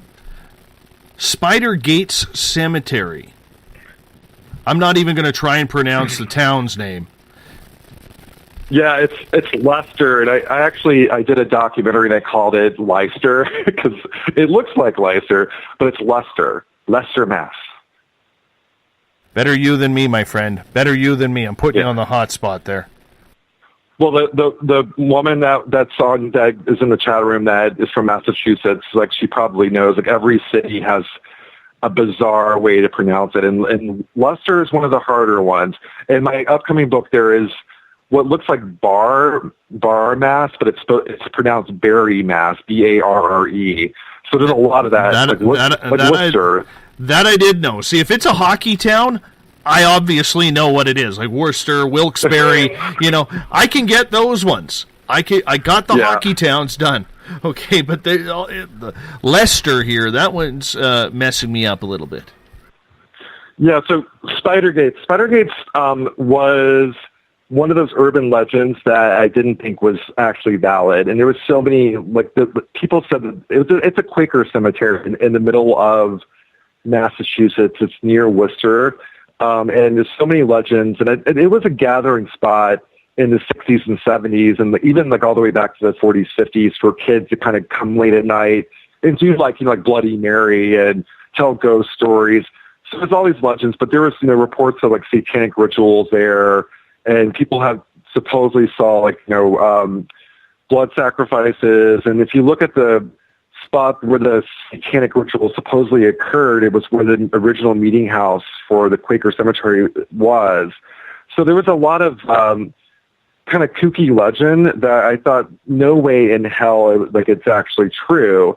But when I actually went there to not necessarily investigate, but to chronicle it, we did a documentary on the 13 most haunted in Massachusetts, and I'll tell you, our experience there was completely creepy. It was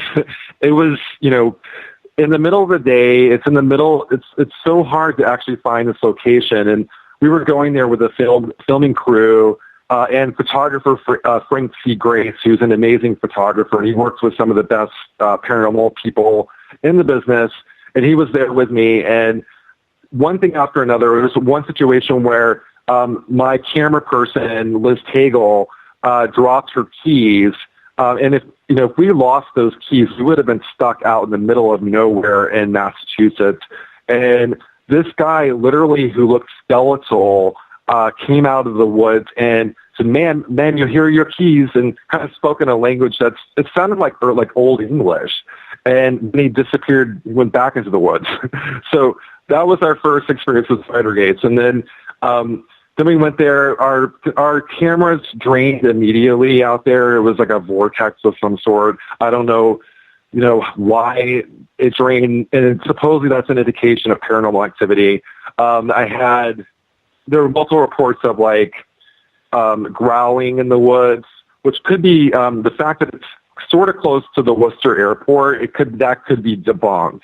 But overall, I was apprehensive, but after checking it out myself and having kind of one experience after another, I put it on my list. And others who have gone there, including Joni Mahan, agree with me. I'm looking at Joni's website, theghostdiaries.com, about this, and to see headstones there from literally the mid-1700s, I mean, there's some pretty fragile headstones there, let alone how old some of these ghosts and spirits could be that are roaming around. Yeah, I mean, the ghosts that supposedly are there are supposedly fairly recent. There were murders. There was a murder of I forget if it was, I think it was a boy, a schoolboy that was murdered and kept in one of the, kind of like a little cave, crevasse, nearby. But, if you look at the records, it actually happened, a mile away. It didn't actually happen in the cemetery, but there's reports of a ghost kid in the cemetery. There's a hanging tree. And there's a spooky tree when you walk in that looks like it could have been a hanging tree. And supposedly for years there was a noose hanging on that tree. When I was there was no noose there. But what's funny is Joni actually went to that cemetery after my book came out. And she's one of the people that kind of said after going there, she was like, "Hey, I agree with you on this one." She's like, I think it is haunted. And she had some EVP sessions as well. What were the spirits like? What was the feeling like being there? Was it heavy air? Was it just the feeling that you were not alone? What was it like there? It was basically me going into the situation thinking that I was a complete crock. and then leaving completely convinced that it's haunted. So like the battery's draining. We actually had, because it's kind of set the scene. It's in the middle of nowhere. So you're going in this location. You have to, luckily I was with somebody who had been there multiple times before. So Frank was kind of like my leader in actually having me find this location. And the key situation where a man who spoke English but spoke it like in the 1800s, coming out of the woods and then leaving the woods while we were going. That was weird. There was a family of people, and they weren't even a family. It was kind of a mismatched group of people. They say that it's a gathering spot for Satanists. Now, do I think this family were Satanists? I don't think so, but they were creepy. Okay, and they were kind of following us around throughout the whole thing. And this is in the middle of nowhere. And this family of kind of like different misfits, basically, were kind of there with us at the time. And we don't know where they left. We were filming, and we look around and they disappeared. So that was strange too. And then the battery's draining, and just the feeling of disease, like it felt uncomfortable, and I left there kind of shaken. And then I went to my next location, which was the Houghton Mansion, which is even more haunted. But yeah, so I left that place kind of freaked out, actually. What's up with the Boston Light in Little Brewster Island?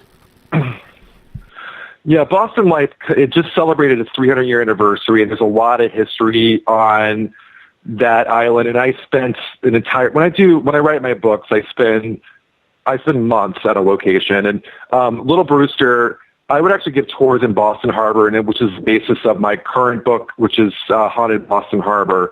And Little Brewster was kind of elusive because it was closed the summer I was giving tours in Boston Harbor. And just a lot of history there. We were able to go on its 299-year anniversary last year to shoot photos and to talk to people. And kind of weird that the lightkeeper writes for my publisher, and she was kind of open about talking to me about the ghosts, and then she kind of closed up. She didn't want to talk about it. But multiple sightings, everyone that I talked to, all the rangers and people that spent time on Little Brewster swear that it is haunted. And it's probably a residual haunting that dates back to, there was a tragedy involving George Worthylake, who was the first lightkeeper at the Boston Light, and his family died tragically off that island. I have an interesting question from Bob Davis, who literally rocks one of the nicest beards you'll ever see, to be honest with you. Because Sam, I don't know if you've noticed, we're a fan of a good beard around here, and a good mustache, and Bob rocks it. He really, really does. His question is, would ghosts from 400 years ago be able to understand our speech and vice versa?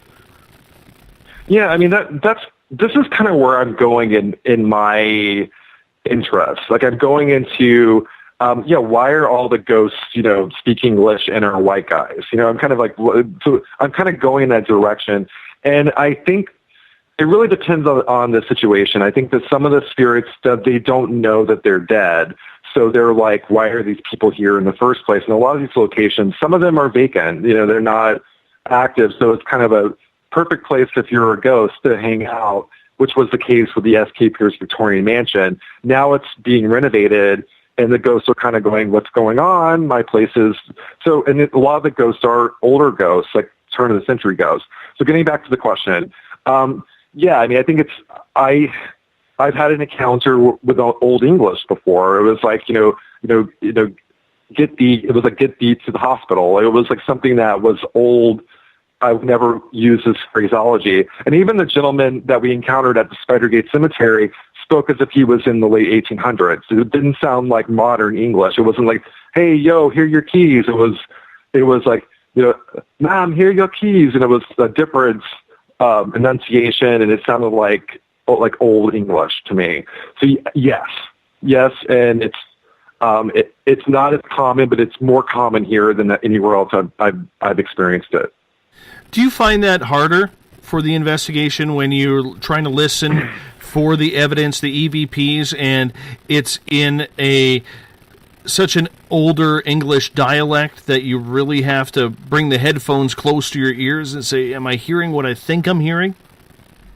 Yeah, it really causes, like, this is where someone like me kind of comes into play. I mean, I'm very well, I'm not a linguist, but I've done that before. I've actually done, where I've looked into sort of how things are phrased and stuff, and I'm pretty knowledgeable of that.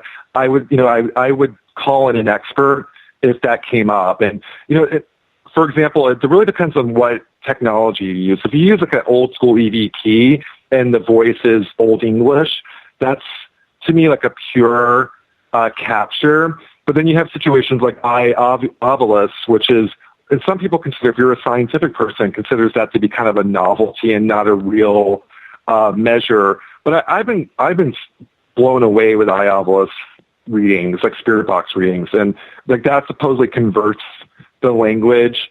So, for example, there's a way to convert Latin to English, and we also did that on the USS Salem.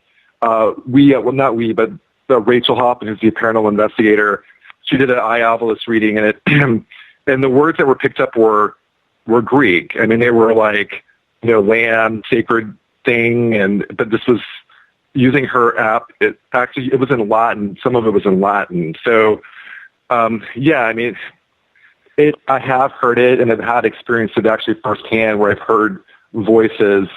I don't hear voices all the time, but I've had encountered in my past disembodied voices. But that was like once or twice in my past. Moving on, the witch house in Salem. That's getting back to Old English, because a lot of my experience there was hearing my name said, Sam, and when I walked in, and that was one of the locations that was investigated by Ghost Adventures a couple of years ago. And talking to the executive director, she had reservations about the investigation, and also I think based on my conversation with the executive director, she feels like the location's haunted, but she was really upset with the way that Ghost Adventures kind of disregarded. Like, for example, within the first hour, they picked up children crying in the attic, and probably, Elizabeth, the woman that is the executive director, was like, if this place is haunted by children, I would know. So I felt like that this situation, that there was an allusion to the fact that maybe that EVP that they picked up at the witch house was planted. I don't know. I just, based on what I hear from the investigation, that there's really no way that house is haunted by Bridget Bishop, because Bridget Bishop never visited that house. That's what they picked up at that location. But long story short, it's the only house standing that still has ties to the Salem witch trials. And that's where one of the magistrates, Jonathan Corwin, that's where he lived. And Jonathan Corwin, his nephew, George Corwin, was the sheriff of Salem, and he was kind of a sadistic, evil man. Mr. Jonathan Corwin, we don't really have proof that he was actually, he's not a great guy, because he was a magistrate who accused innocent people of witchcraft, but he was not as bad as he's been portrayed in pop culture. As we continue down the path of the 13th most haunted in Massachusetts, we get to the Victoria House in Provincetown. Yeah, we just talked about that earlier, but that's the location that I stumbled on that turned out to be the former home to a serial killer. That's now a bed and breakfast. And that's where Tony Chop Chop Costa, where he stayed. It was a flop house in the late 60s. And that case would have been like the crime of the century if Charles Manson didn't happen in the late 1960s. So this was kind of on the verge of becoming the most talked about crime in America, and like a Jeffrey Dahmer or like Ted Bundy, but it was overshadowed by what was happening with Charles Manson. Well, that sounds grotesque, not going to lie. Yeah. Well, I mean, it was Tony Chop Chop Costa. He's the one that he dismembered his victims, and the women that he met were staying at the hotel, the Victoria House as well, and they were like right next door, and he met them there, and they were killed, they were dismembered, their hearts were ripped out. It was just horrific what he did to these women. Well, let's move on since we've already touched on that. We got about, I'm going to say 7 minutes before we're going to take a break here at the top of the hour. Boston Common, downtown Boston. What makes this so haunted? Well, that's where it all began for me. Like Boston Common, because I also get tours as well, and my first ghost tour happened in Boston Common. It's also my first experience with a ghost. I mean, not first experience, but my first experience with a full-bodied apparition. And I saw what looked like a girl, and it was in the Central Burying Ground, which is kind of like the pauper cemetery. That's where all the undesirables were buried. And, it looks haunted, but then there was what looked like a girl, and I didn't know that there was a whole backstory associated with a girl in that cemetery. There was a gentleman, Dr. Matthew Rucker, who was there in the 1970s and supposedly had an encounter with that girl as well. So there were multiple accounts of seeing a girl. And I have photos of what looked like a girl wearing a hospital gown looking at gravestones. So that was my first experience, and then I've had multiple. That's also where people were hanged for various crimes, including witchcraft as well. So in the middle of Boston Common was our gallows. Now, the Omni Parker House is said to have some interesting activity. Yeah, people, when I first got into this, they would ask me like the most haunted location in Massachusetts. And at the time, my world was kind of limited just to Boston and the North Shore. And I had one experience after another in the Parker House. The Parker House is supposedly the inspiration for 1408, which is written by Stephen King. It turned into a movie with John Cusack. And Stephen King loves the Red Sox, and he notoriously stays in Boston and supposedly stays at the Omni Parker House. And I didn't really believe much. There was so much history there. That's where John F. Kennedy met Jacques Bouvier. They would have dinner downstairs. Yeah, that's also where JFK announced his candidacy for president in the press room. It's also where Charles Dickens stayed when he visited the United States and visited Boston. And there is a mirror on the mezzanine level that was taken from Charles Dickens' room.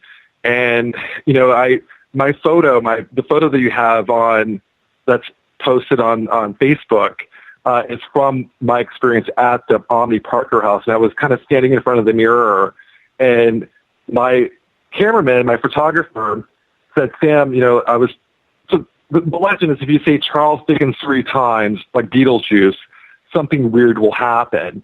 So I kind of I told him the legend, and I'm like, Charles Dickens, Charles Dickens, Charles Dickens. And he's like, Sam, look around.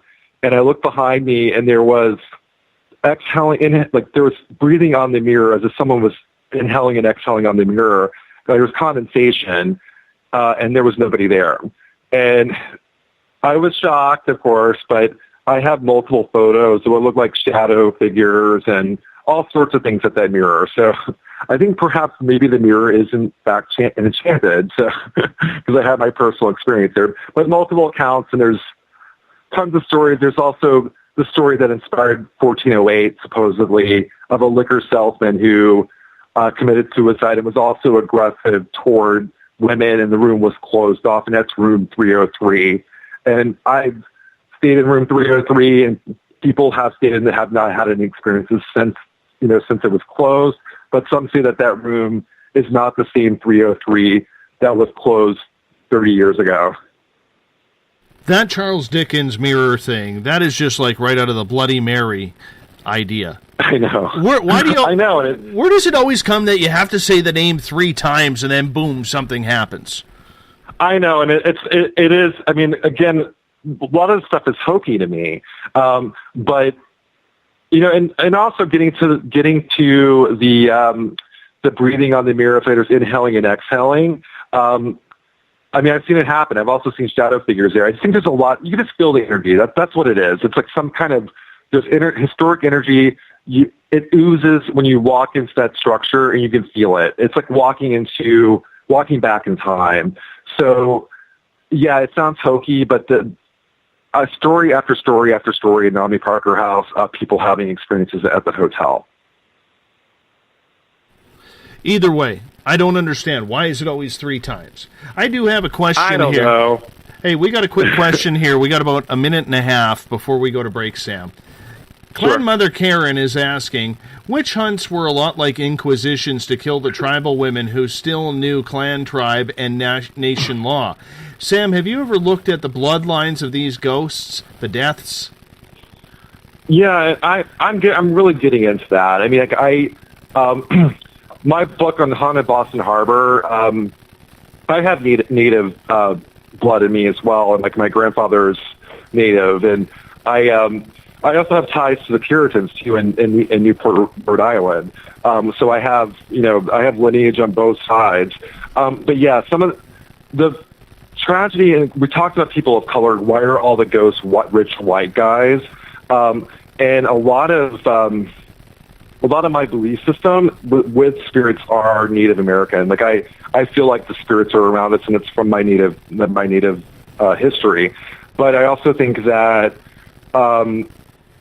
there's one situation in my book, Boston Harbor, Haunted Boston Harbor, goes into what was a genocide of Native Americans. It was on Deer Island. The natives called it Devil's Island, and it was kind of such a place where they were called the praying Indians because they converted to Christianity, and they were dumped on this island with no food, no shelter, and they were left on this island to fend for themselves, and hundreds of people died on that island. And with that said, the people washed over that history, and it's forgotten, but the ghosts let us know that they're still there. And on that note, we're going to hop out for a break here on Spaced Out Radio. Author Sam Baltrusis is our guest. We'll be right back with hour number 3. Greetings and salutations, space travelers, from the Chronicles of the Unknown team. What is Chronicles of the Unknown? I keep hearing about this thing. It's a new paranormal reality TV show based right here in beautiful British Columbia, Canada. Follow our team as we uncover claims of activity on the Caribou Gold Rush Trail. You can also follow us here every third Monday, where 2 members of our team will be available to answer your questions. We'll give you some equipment updates and some of our experiences on the road, right here on Spaced Out Radio. Hi there, I'm Butch Witkowski, lead investigator with the UFOR on the final Monday of every month. You can listen to me and host Dave Scott on Spaced Out Radio's Strange Days. We're going to get to the heart of the matter when it comes to what's happening out there. People are seeing and experiencing things from ET contact to Bigfoot, and I want to hear about it. Your experiences are what we investigators need to help solve these unknown mysteries. So tune in at spacedoutradio.com to the final Monday of every month from Butch Witkowski's Strange Days. Visit purpleplates.com today. For over 40 years, the Purple Energy Plates have been delivering amazing results for their many customers.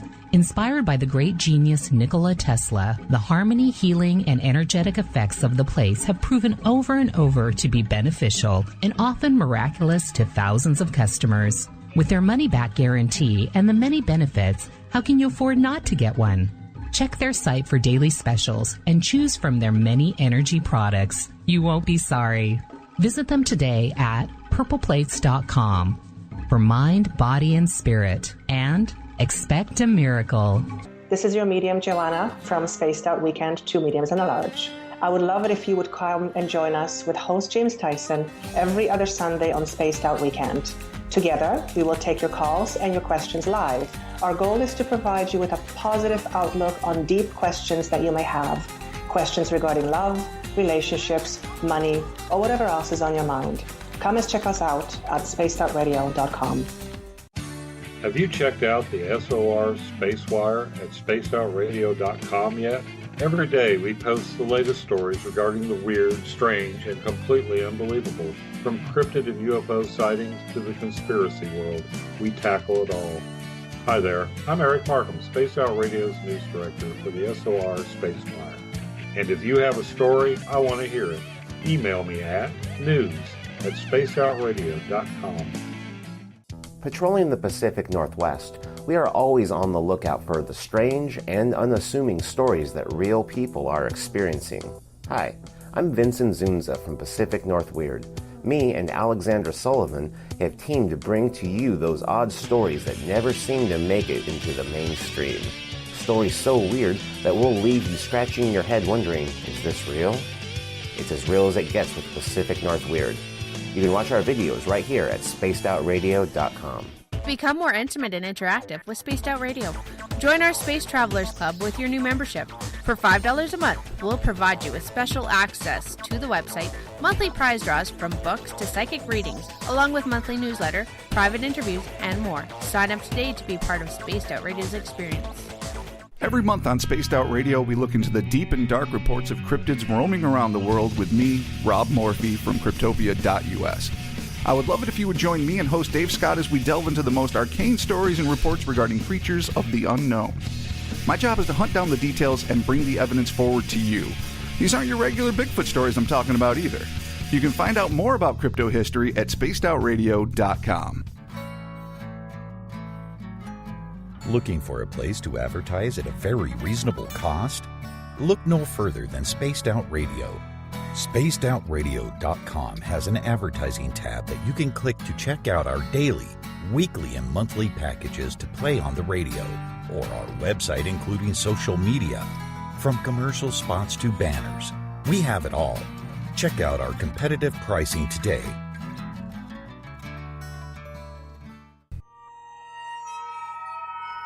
You hear footsteps in the empty room above you. A rocking chair begins rocking by itself. Don't be afraid of the things that go bump in the night. Reach for Spirit Storybox, the iPhone app the Huffington Post UK called the only ghost hunting app you will ever need. Spirit Storybox. The spirits are telling their stories. Are you listening? Strange creatures lurking in the night, the sounds of wood knocking in the forest, odd happenings right out of a fictional world. These are the reports I love. Hi there, this is author Ronald Murphy, and I would love it if you join me and Spaced Out Radio host Dave Scott the second Wednesday of every month on our journey into the unknown land of cryptozoology at spacedoutradio.com. From Mothman to Frogman and everything in between. Hey, they don't call me the crypto guru for nothing. Find yourself constantly looking up in the sky, looking for answers? Have you had extraterrestrial contact? Are you an abductee? Looking for answers to your experiences? Hi there, I'm R. Keith Andrews, Spaced Out Radio's resident ET expert. Join me live the first Friday of every month where I take questions from the Spaced Out Radio chat room and help you understand those from the far-off world. It's 2 hours of knowledge every experiencer should listen to. Hope to see you there. Did you know that Spaced Out Radio runs 7 days a week? Hi, it's James Tyson from Spaced Out Weekend. Every Saturday and Sunday night, starting at 9 p.m. Pacific, midnight Eastern, you can join me and my guests for some great chatter about what's going on out in the universe, or even in that dark part of the basement you really don't want to go back into. Well, let's find the answers to your experiences together. So come on up to Uncle Jimbo's cabin on the weekend. For more information, look us up at spacedoutradio.com.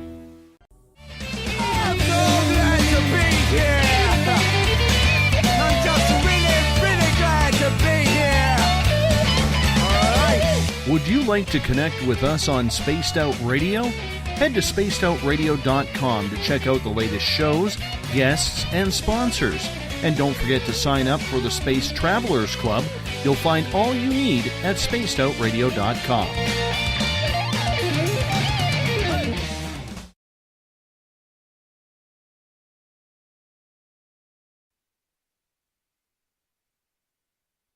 Welcome back for the final hour of Spaced Out Radio tonight. Good to have you along for the ride. It's always a pleasure to be broadcasting. I am out after this show as I am off into the wilderness to find myself a good cave to get some Wi-Fi so I can steal a good signal And listen to Spaced Out Weekend this weekend with Uncle Jimbo, James Tyson, and Elizabeth Anglin, 9 p.m. Pacific, midnight Eastern Time at spacedoutradio.com.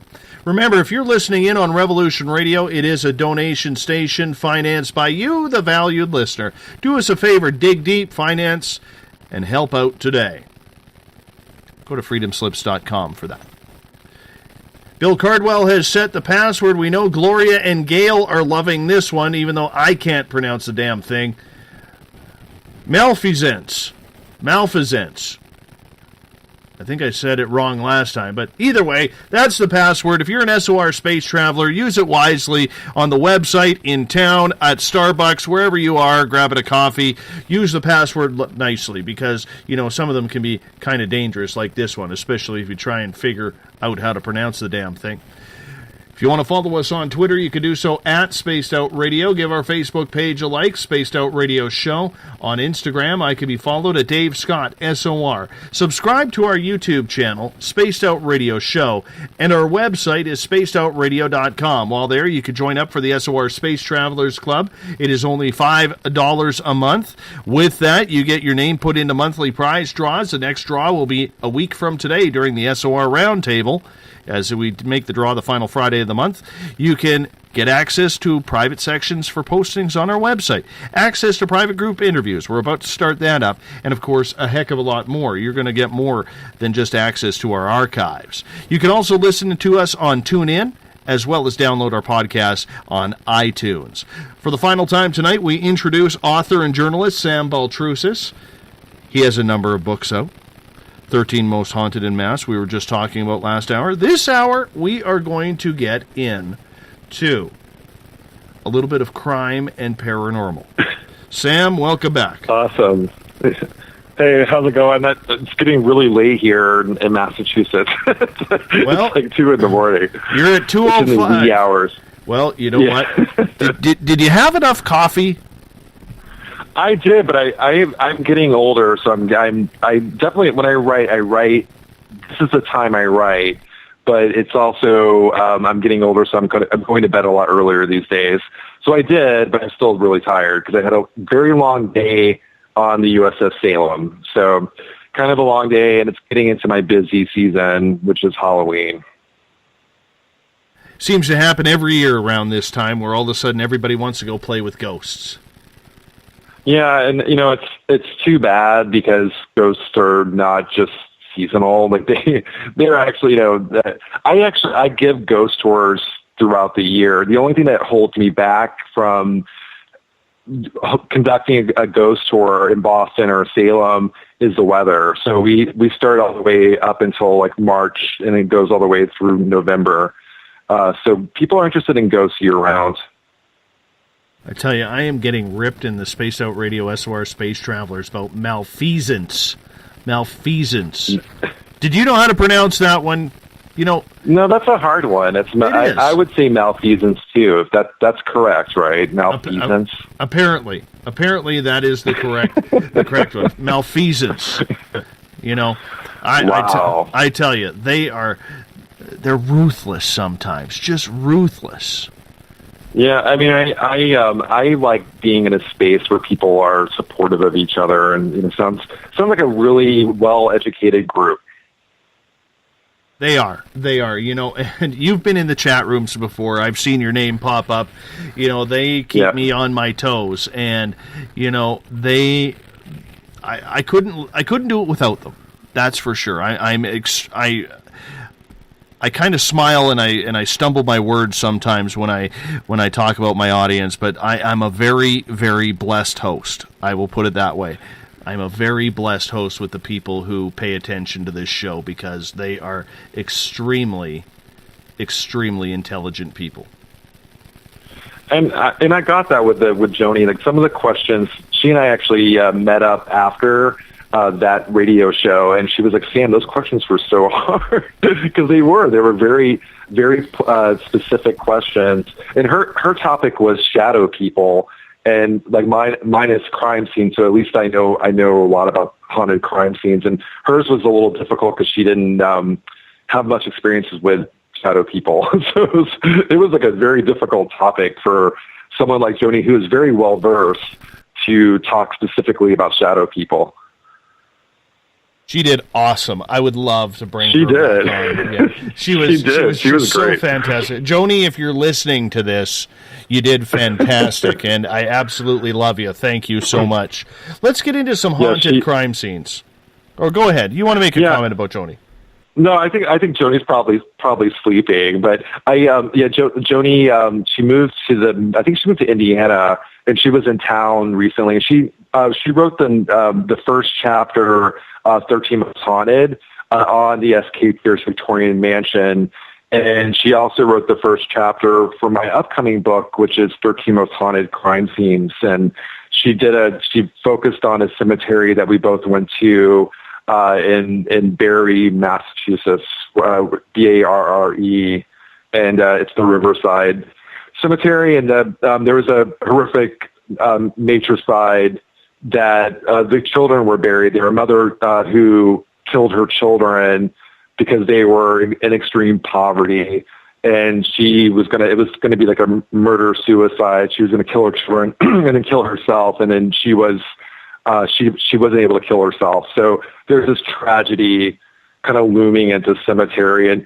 I don't personally think that cemeteries are haunted. In fact, if you look statistically, it's kind of like cemeteries are to be expected when it comes to hauntings. But we use the cemetery as sort of a conduit to tell the story of this family. And Joni had a really intense EVP session at one of the graves, with one of the gentlemen who was buried there, and there was a lot of mystery because it was right by our watershed, which a lot of the town that the cemetery belongs to is underwater. So there was it's a ghost town now. It was kind of a thriving town in Massachusetts, and now it's a ghost town.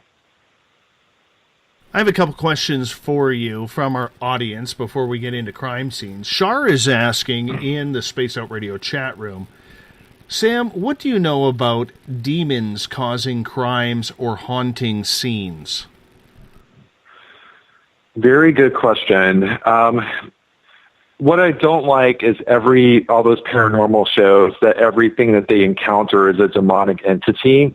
I come from the school that demons do exist, but they're very rare. However, I do think that spirits can be extremely negative, just like people can be. And then for example, the scratching on my chest, based on conjecture, it would be an evil demonic entity. I don't have a lot of experience in that realm, and if I did encounter a demonic entity, I probably would bring someone who was a specialist in that. But yeah, I've written about attachments, and I've had attachments myself, and I think that if you have something extremely negative attaching itself to you, it can be devastating. Yeah, I mean, I actually wrote about the Lizzie Borden house, and one of my theories is that perhaps it was a demonic entity that did it. So whoever was the murderer, whether it was Lizzie Borden or if it was somebody else, like her uncle or a visitor, that perhaps there was a demonic infestation that committed the murder. Getting to a couple other questions here. This one comes from Bob in the SOR Space Travelers. Where did the witching hour come into literature and our language, and why is midnight so significant? I don't know. I mean, my experience, I don't know the historical backstory to the witching hour. I do know that 3 a.m. is ironically, is when people have the most encounters. And I guess the veil between the living and the dead is supposed to be lifted at that time. I would wake up right at 3 a.m. for pretty much every night for about a year. I have no idea why I did that. It could be my subconscious. It could have been an attachment. It could have been something else. I don't know where it came from, but it probably is related to that veil of between the living and the dead. We got a pair of questions from Joe here. Have you ever heard gunshots or screams at a crime scene haunting? Yeah, that's a great question. Yeah, I have. There was what. This is kind of a weird place. Not every location is like the Lizzie Borden house. So there was a location that I was at last year that was that had that phenomenon, that there was like gunshots, and then there was a male spirit that was aggressive. And this, where I live in Somerville, and this actually was a business actually, but it was a location that people did not have access to. And the residual energy were gunshots. They were screaming, and I've had multiple experiences with screaming and anguish, like someone being murdered or attacked. But the gunshots were the primary residual haunting at this location, and it turns out this was potentially a mafioso. I mean, this like Winter Hill is like right around the corner, which is where Whitey Bulger, and there was a whole mafia syndicate in this area for many years, all the way up until the 80s. So my part of town was definitely mob central, and we think that perhaps that the gunshots were related to Whitey Bulger. The next question from Joe is, has a crime scene victim ever given you the name of their murderer? That's something that's what I want to do. I want to solve the crimes and let the spirits tell us their story. No, but I mean, getting to Lizzie Borden, there have been multiple attempts as to find who the murderer was. And it's weird. You can never get the EVP. You can say Abigail, like the victims can say their names, but you ask, who murdered you, Abigail? And I mean, actually people have picked up Lizzie, like that's come up multiple times at the Lizzie Borden house. But yeah, if I did more investigating, which I'm kind of getting more into that, I would want to solve crimes. Like that's what I think that there's a lot of potential for the spirits to tell us what happened to them. And I think in some situations they don't necessarily know what happened to them. I think there's a lot of shock and a lot of people that don't realize if they haven't crossed over, they didn't cross over because they were in complete shock, and then they don't know that they're dead. Most situations, I don't necessarily think that murders automatically result into a haunting. In fact, I think it's kind of the opposite. But I do think that something horrific like a murder or like a shooting or something can leave a psychic imprint on a location. And I see that over and over and over again. And so getting a long story short, I don't think that the residual energy is intelligent who can tell us who murdered them. I think it's like a fingerprint, psychic fingerprint that's left at a location. So it's like a videotape that plays over and over again and not an intelligent haunting. Karen is asking if you've noticed any type of masonry buildings as well with these crime scenes. Yes. And I'm not going to add to that, but yes. Is that something you won't touch? Yeah, I don't want to go there. Okay, we don't have to. Yeah. It's just that simple. We'll just hit the old edit button there and move on forward. Spear is asking, is it possible that the victims, can't remember the final moments to identify their killer? Yeah, and it's different every situation. So I do think that, most of my experiences have been with residual energy. So it's something that psychically imprints. So even if you pick up an electronic voice phenomenon or an EVP, it could be an imprint, so that if you ask it a question like "Who murdered you?" you're gonna scream what they screamed before they died. So they're not gonna, unless they scream who the murderer was, then we're not gonna pick that up. But yeah, I think it's possible. I haven't encountered that, and I hope that I'm knock on wood. I would love to actually use paranormal investigation to solve a crime. I would love that. That would be cool. Do you think that could ever be admissible in a court of law? Probably not. It's almost as crazy as allowing spectral evidence to incriminate innocent people in 1692 in Salem for witchcraft. I mean, they basically use ghosts, supposed ghosts, to convict people for being witches. So it has been used in court, but it was used in the opposite way. That would be actually quite amazing if all of a sudden spiritual evidence was produced in order to, as submittable evidence, in order to help a crime case.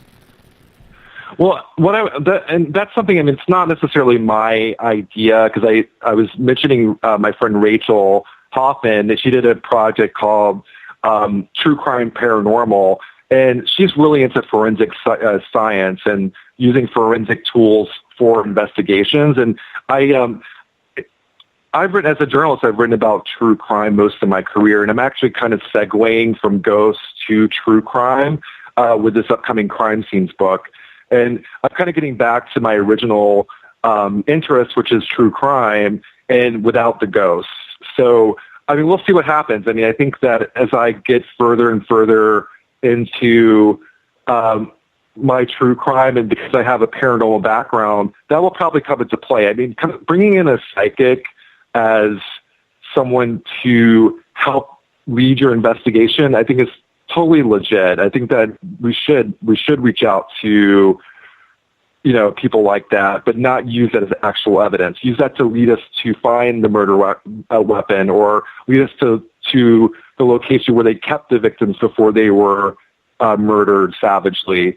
So I think I would use it more as a tool for finding evidence that could be used in the courtroom.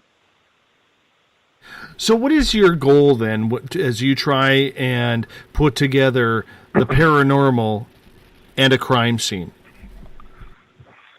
My goal is to give a voice to the victim. I mean, I think giving a voice to those without a voice, and that's kind of cliche, but I think that we often focus on the murderer, and we don't focus on the victims.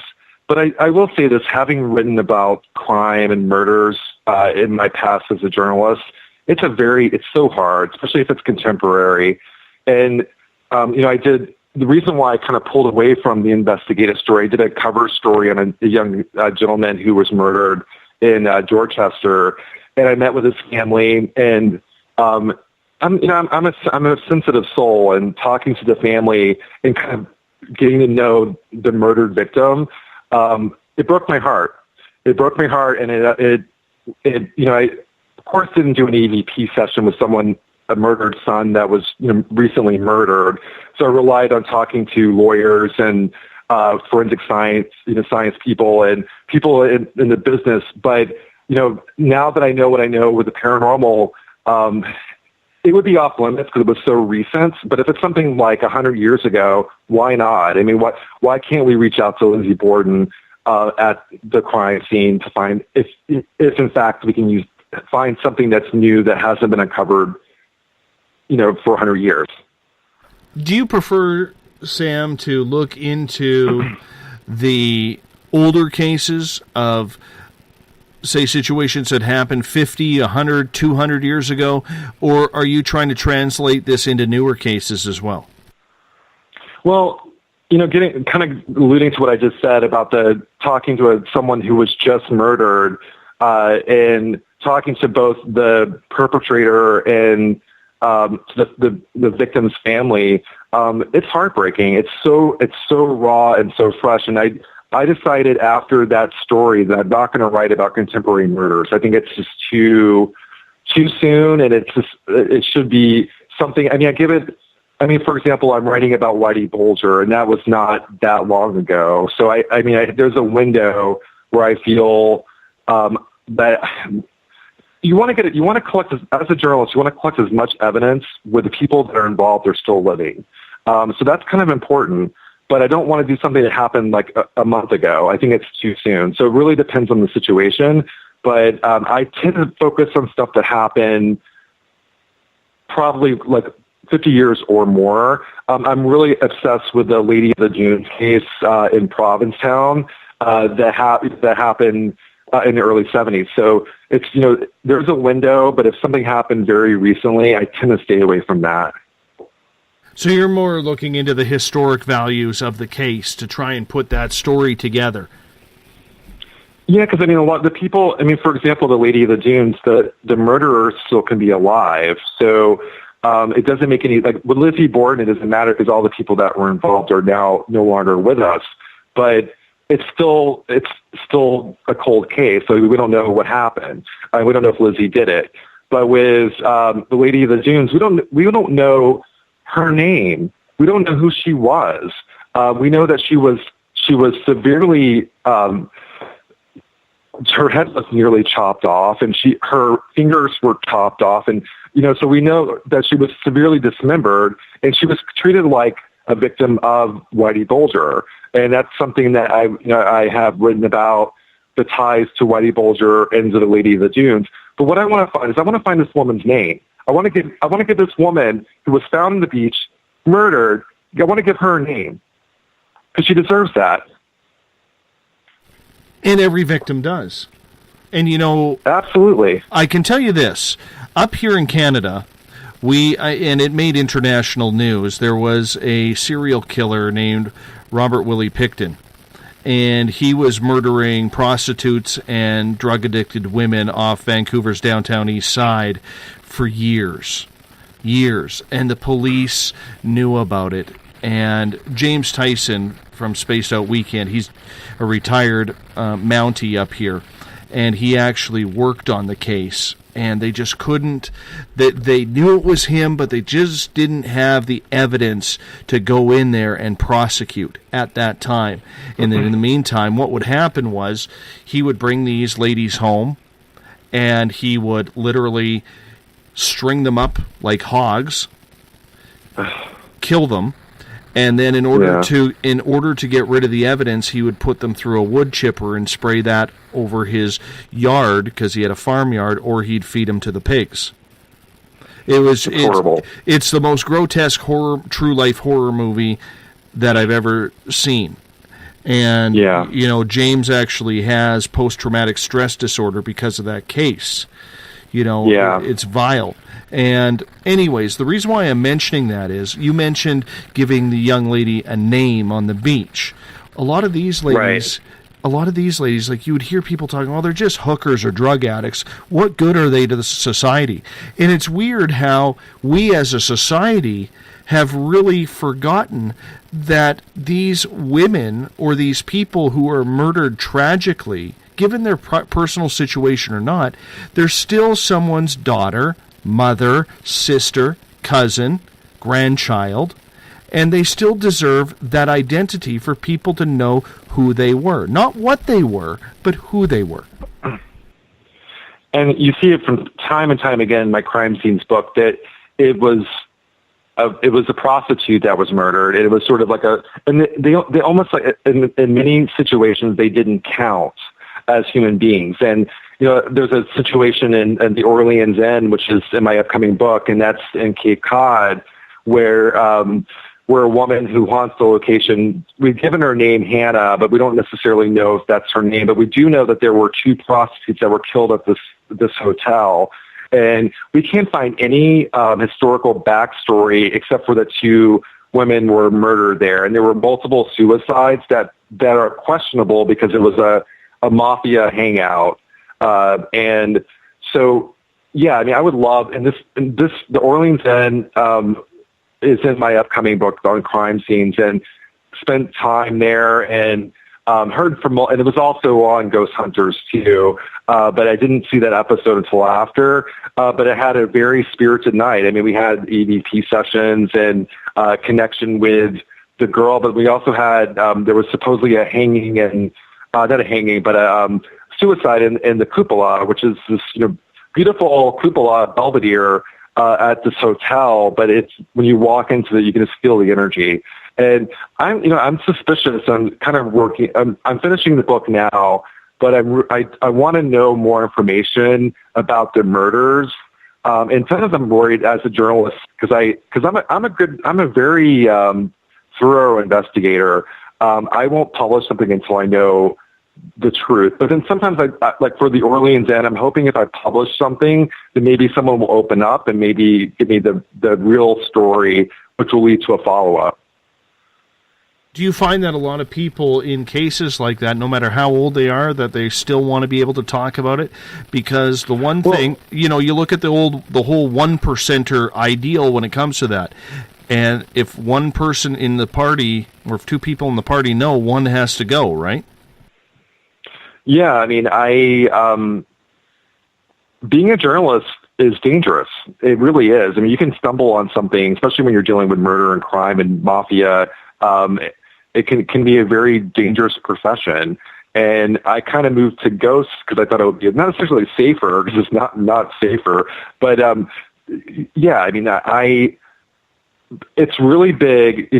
Being a rat, and especially in my neighborhood, is still around. And so the people, if you're a rat, if you ratted out Whitey Bulger, if you ratted out other people who committed heinous murders in my neighborhood back in the 60s and 70s, then you would probably find yourself dead too, or one of your loved ones dead. So yeah, there's definitely a tight-lipped thing that still exists in my neck of the woods. Could you give us a couple of examples of the cases you were working on to put in this new book? Yeah, so I mentioned the Orleans Inn. Lizzie Borden is definitely in the book, and I'm hoping to give it a new twist.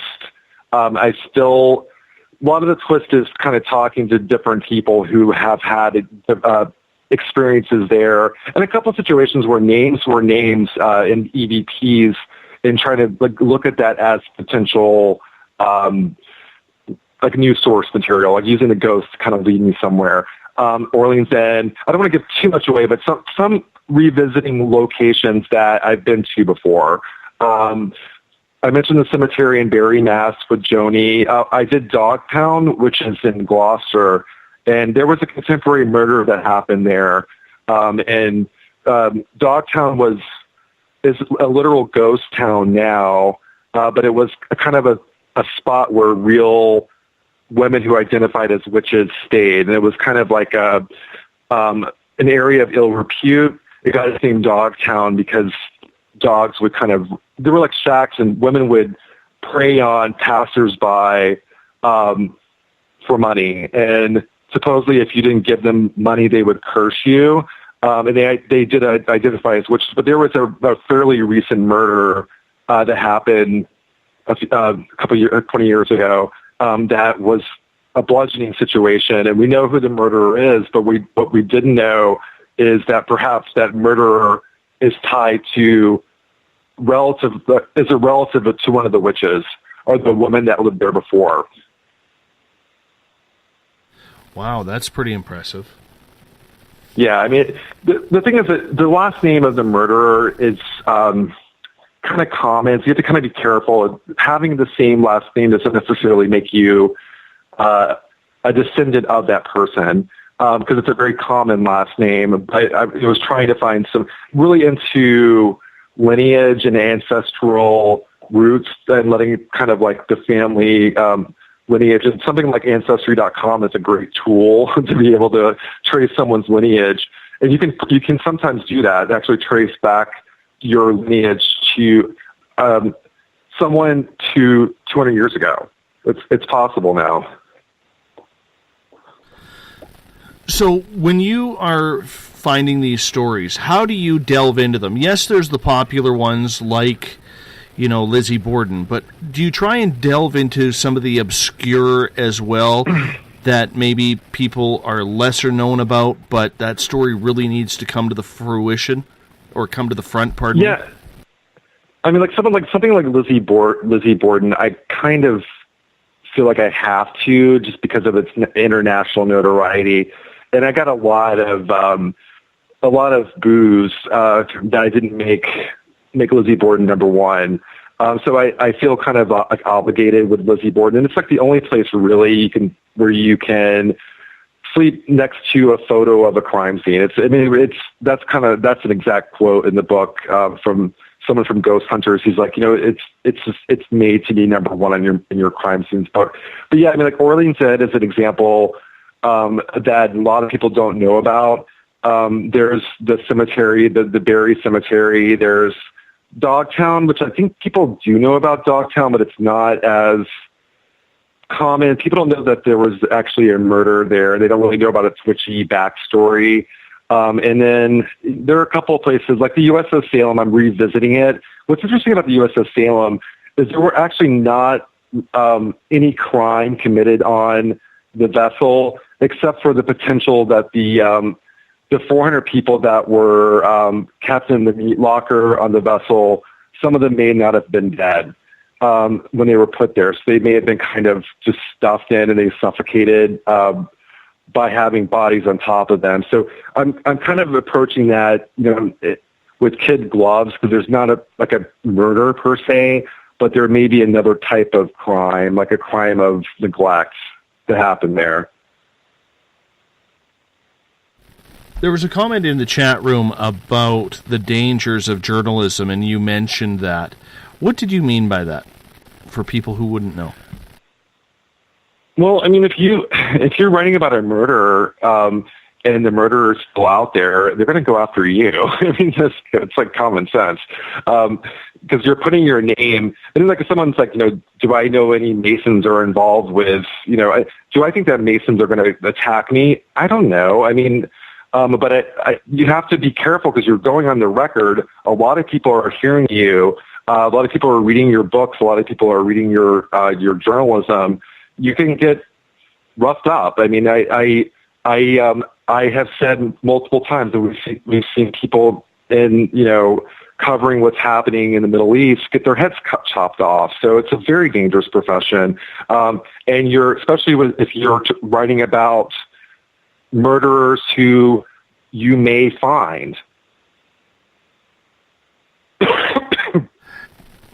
And a lot of people really, even when I was a journalist, I worked in sports, which was way different than what you were doing. And I have to tell you, when you have a crime scene reporter, and we had a crime scene reporter in our radio station, and he was bang on with his sources with the police. You have to be so careful with your sources that you don't leak anything out. Now, sadly, little did any of us know that when our crime reporter went over to the local television station, that a few years later that he would be busted for pedophilia on a young boy. Oh, God. Oh, it was disgusting. It was like, okay, immediately erase. It was one of the most horrific things because nobody would have expected him, being a crime reporter, to be that sick in the head. But well, I mean, are you sure he wasn't framed? Are you sure that he definitely was a pedophile? Oh yeah, it was 100%. 100%. Okay. Yeah, he pled guilty. I mean, that's what I'm saying. Like, the thing is, people that are attracted to this type of reporting, I mean, you were a sports reporter. I was a celebrity reporter for most of my career. So, like, that's kind of the fluffiest job. There's not going to be a celebrity, like attacking me or something. But I'm moving, I have written true crime, and my problem is I get emotionally attached to the people that I talk to. I mean, like, talking to a mother whose son was murdered, and then writing about that and writing about it objectively, I couldn't do it. It broke my heart. And so I said, maybe I shouldn't be a crime reporter, I have to really ask myself, this is what I want to do, because it really is emotionally draining. And the danger, do I think I'm in danger? No. But I definitely, when I was writing about Whitey Bulger and his potential ties to the Lady of the Dunes, I mean, I was a little scared because who knows? This is before Whitey Bulger was found, and who knows who he knew in my area. And I'm writing a story that's being read by thousands of people with my name on it, and they know where I live. It's easy to find. Then, yeah, I mean, that's dangerous.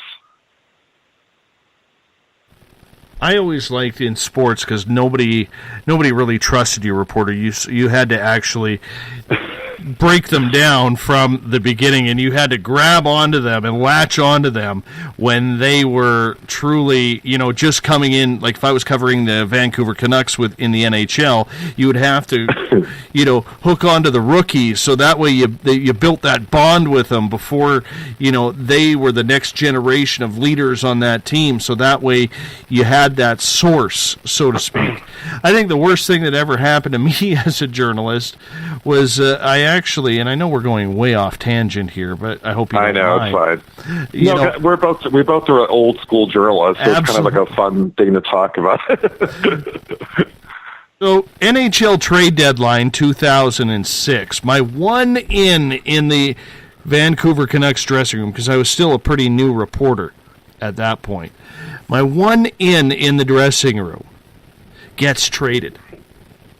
So, about 15 minutes after the trade deadline, and this trade comes down, I'm like, oh, crap. Really? Like, who else do I have now?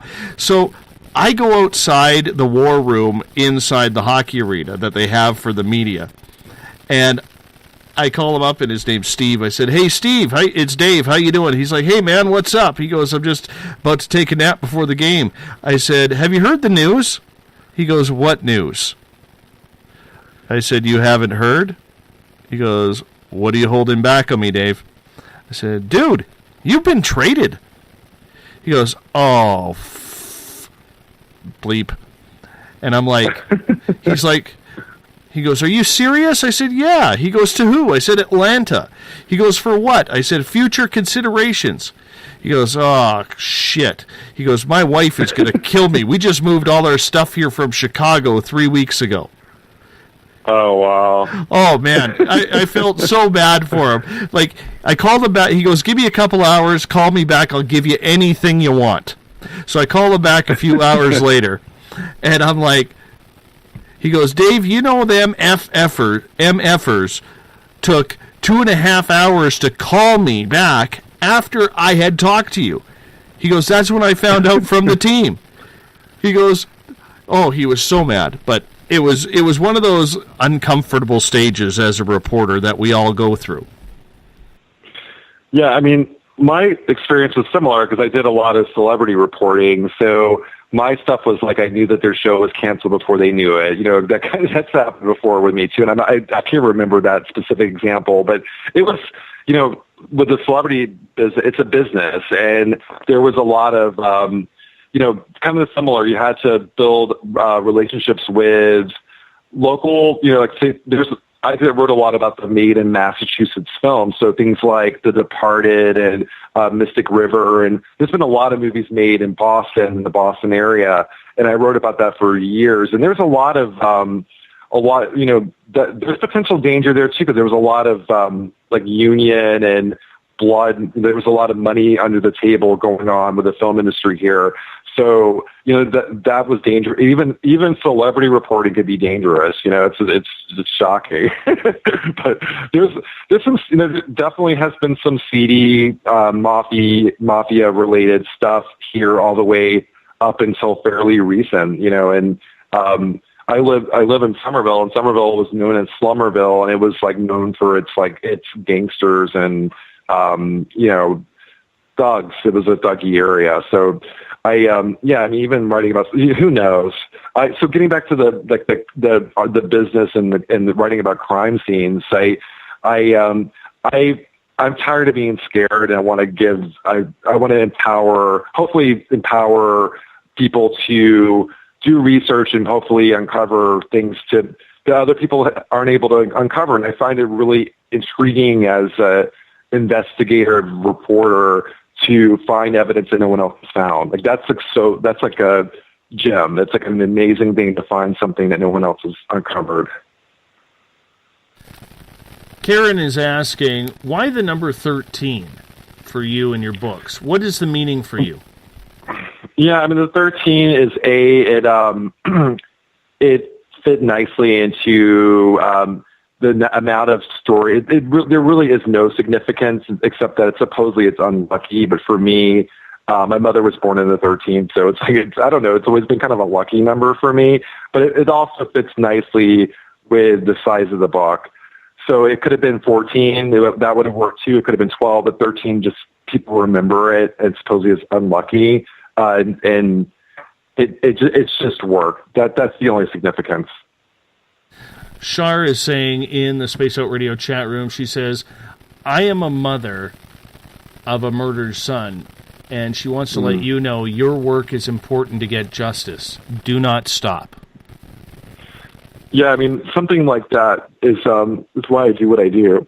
And, like with talking to the mother, and I'm not going to name the kid that was murdered, but talking to the mother and getting to know about her son humanized him and made him a human. And something like you were talking about the victims that were like the murdered prostitute or the murdered person. These are people. These are people with names and people who love them. And that's important to me. And it's important to me to give them, to humanize them. Another question coming from Spear. She is asking, Sam, do you think this will also bring the ghosts some peace? Yeah, I mean, I think that getting to because I'm still not 100% convinced that if a murder happened at a location, it's going to be automatically haunted.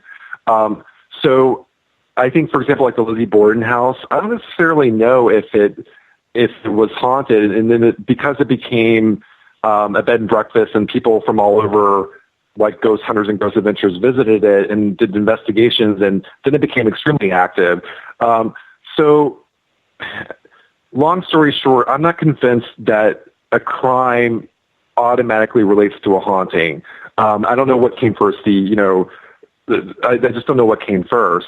But yeah, I mean, I think that someone like the Lady of the Dunes, who, there's not a technical haunting related to the Lady of the Dunes. There's been reports of like a full body apparition walking on the beach where she was found, and there have been reports of like a screaming from that area. I hope so. I mean, I also hope, I pray to God. I feel like that something like this would leave, that their souls are not still trapped. They're in heaven, and I pray to God that that's what happens. In other words, I hope that the victims they are not ghosts and they actually did pass over and cross over, that are not bound here as ghosts. And spirits are the types, they're just visitors. So they visit to check on their loved ones and they go back to the light. But I hope that I hope that the victims are not, in most cases they're not. I don't think that the victims are actual bound to the location they were murdered. That would just be horrible. That's like purgatory. Karen wants to know if you've ever done any research on the women in the scarlet robes.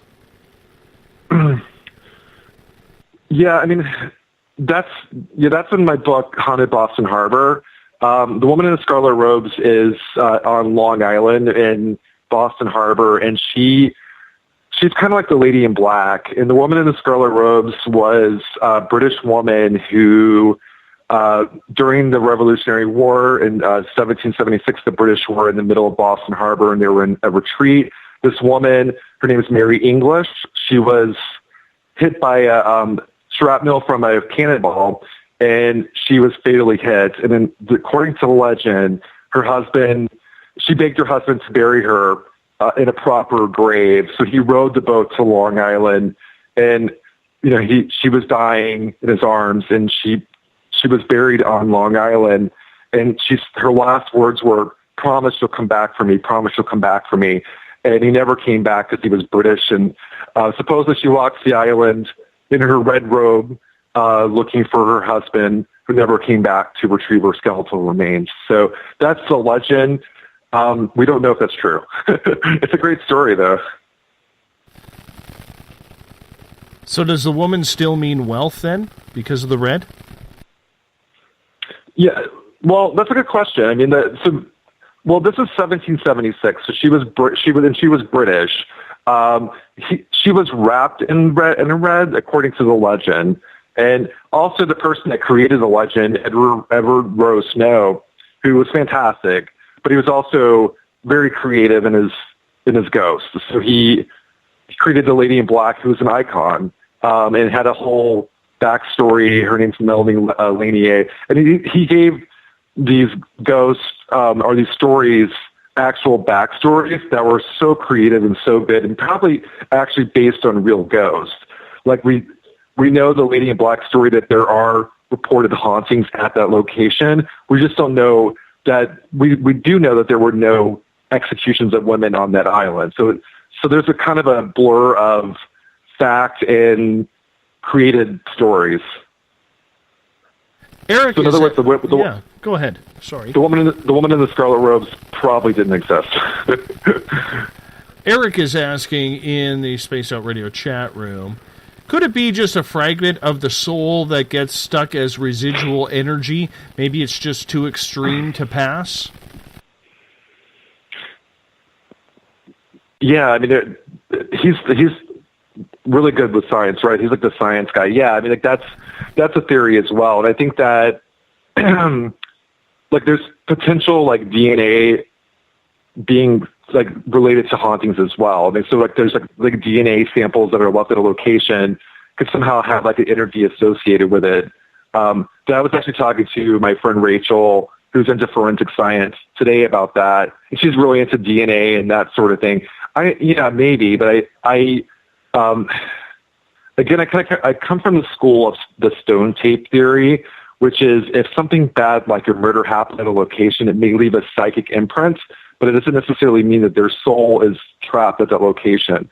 So it will leave like a mark, an energy mark, and it's like walking into a room where someone's fighting, and you can feel the energy in the room, and then you kind of feel that there was a fight there before, and it's kind of that's what I mean by a residual haunting.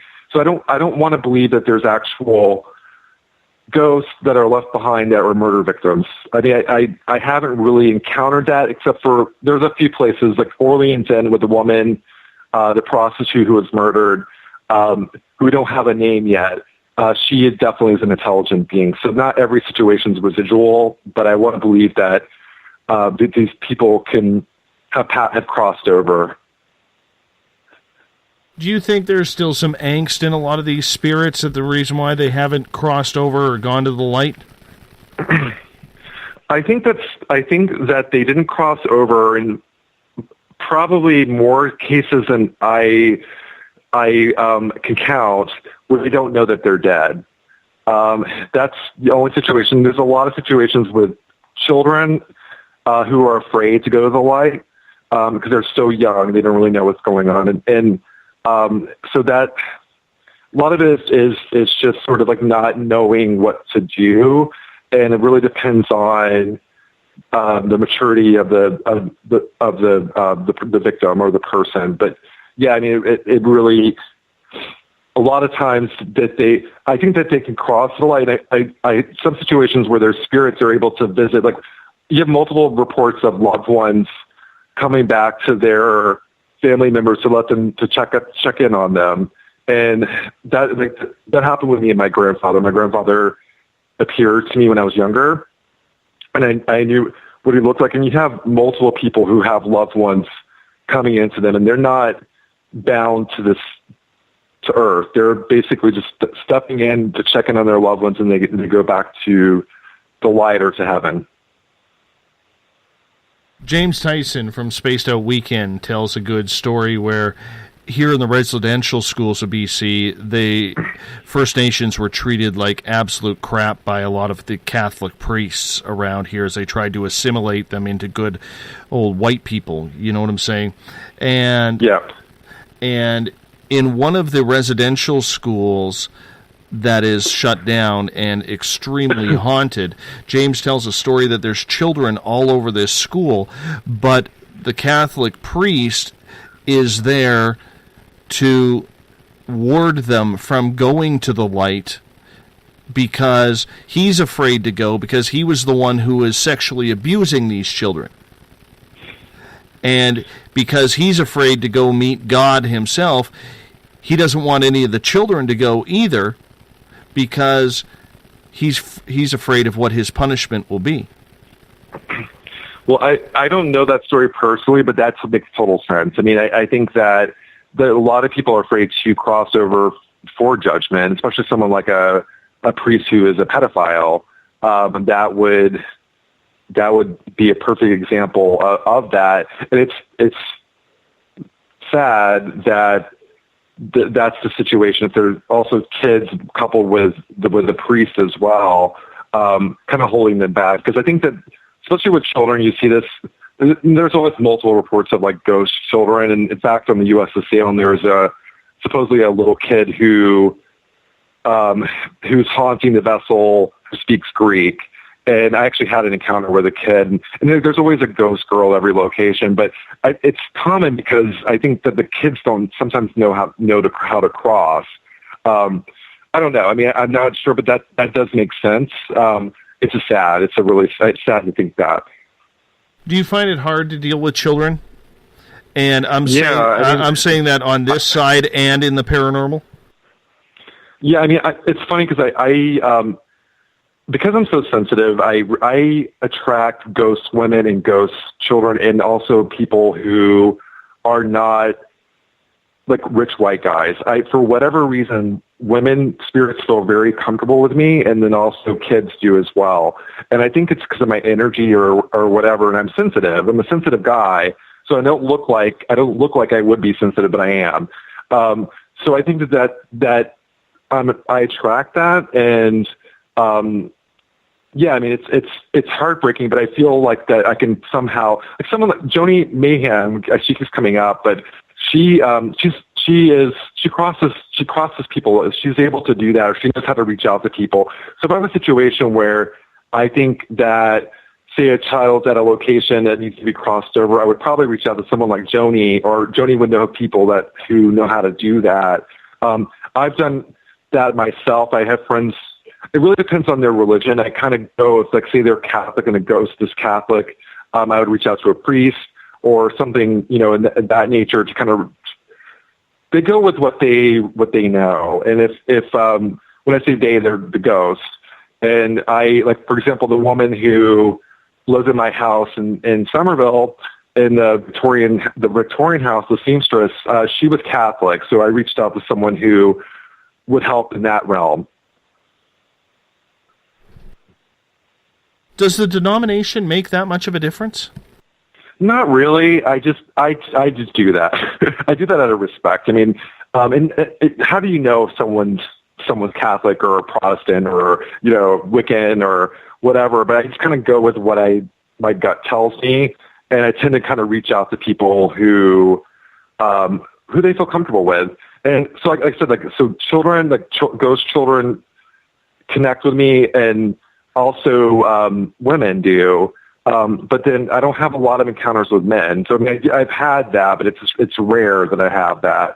So you kind of go with who they feel comfortable with. And so I would, if it was a child that needed to cross over, I would reach out to Joni immediately, because she's good with that. She's good with ghost children. My friend, we got about a minute left with you tonight. Sam Baltrusis, what an interview. You were fantastic. Yeah, I know. When is your next book coming out?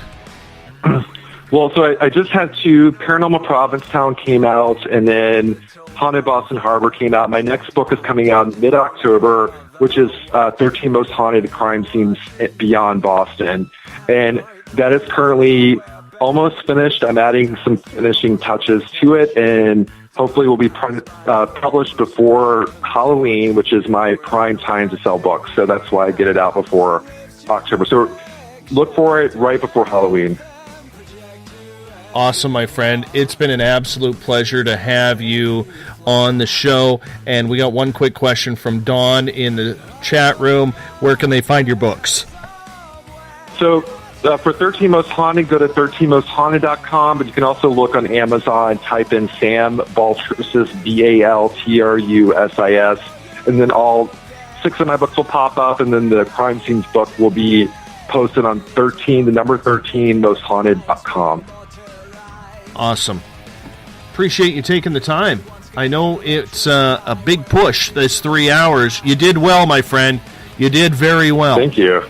I'm going to get you to... Yeah, go ahead. No, I when you get beyond the witching hour, as that was brought up, kind of get a little loopy, but it's also you get more real. And I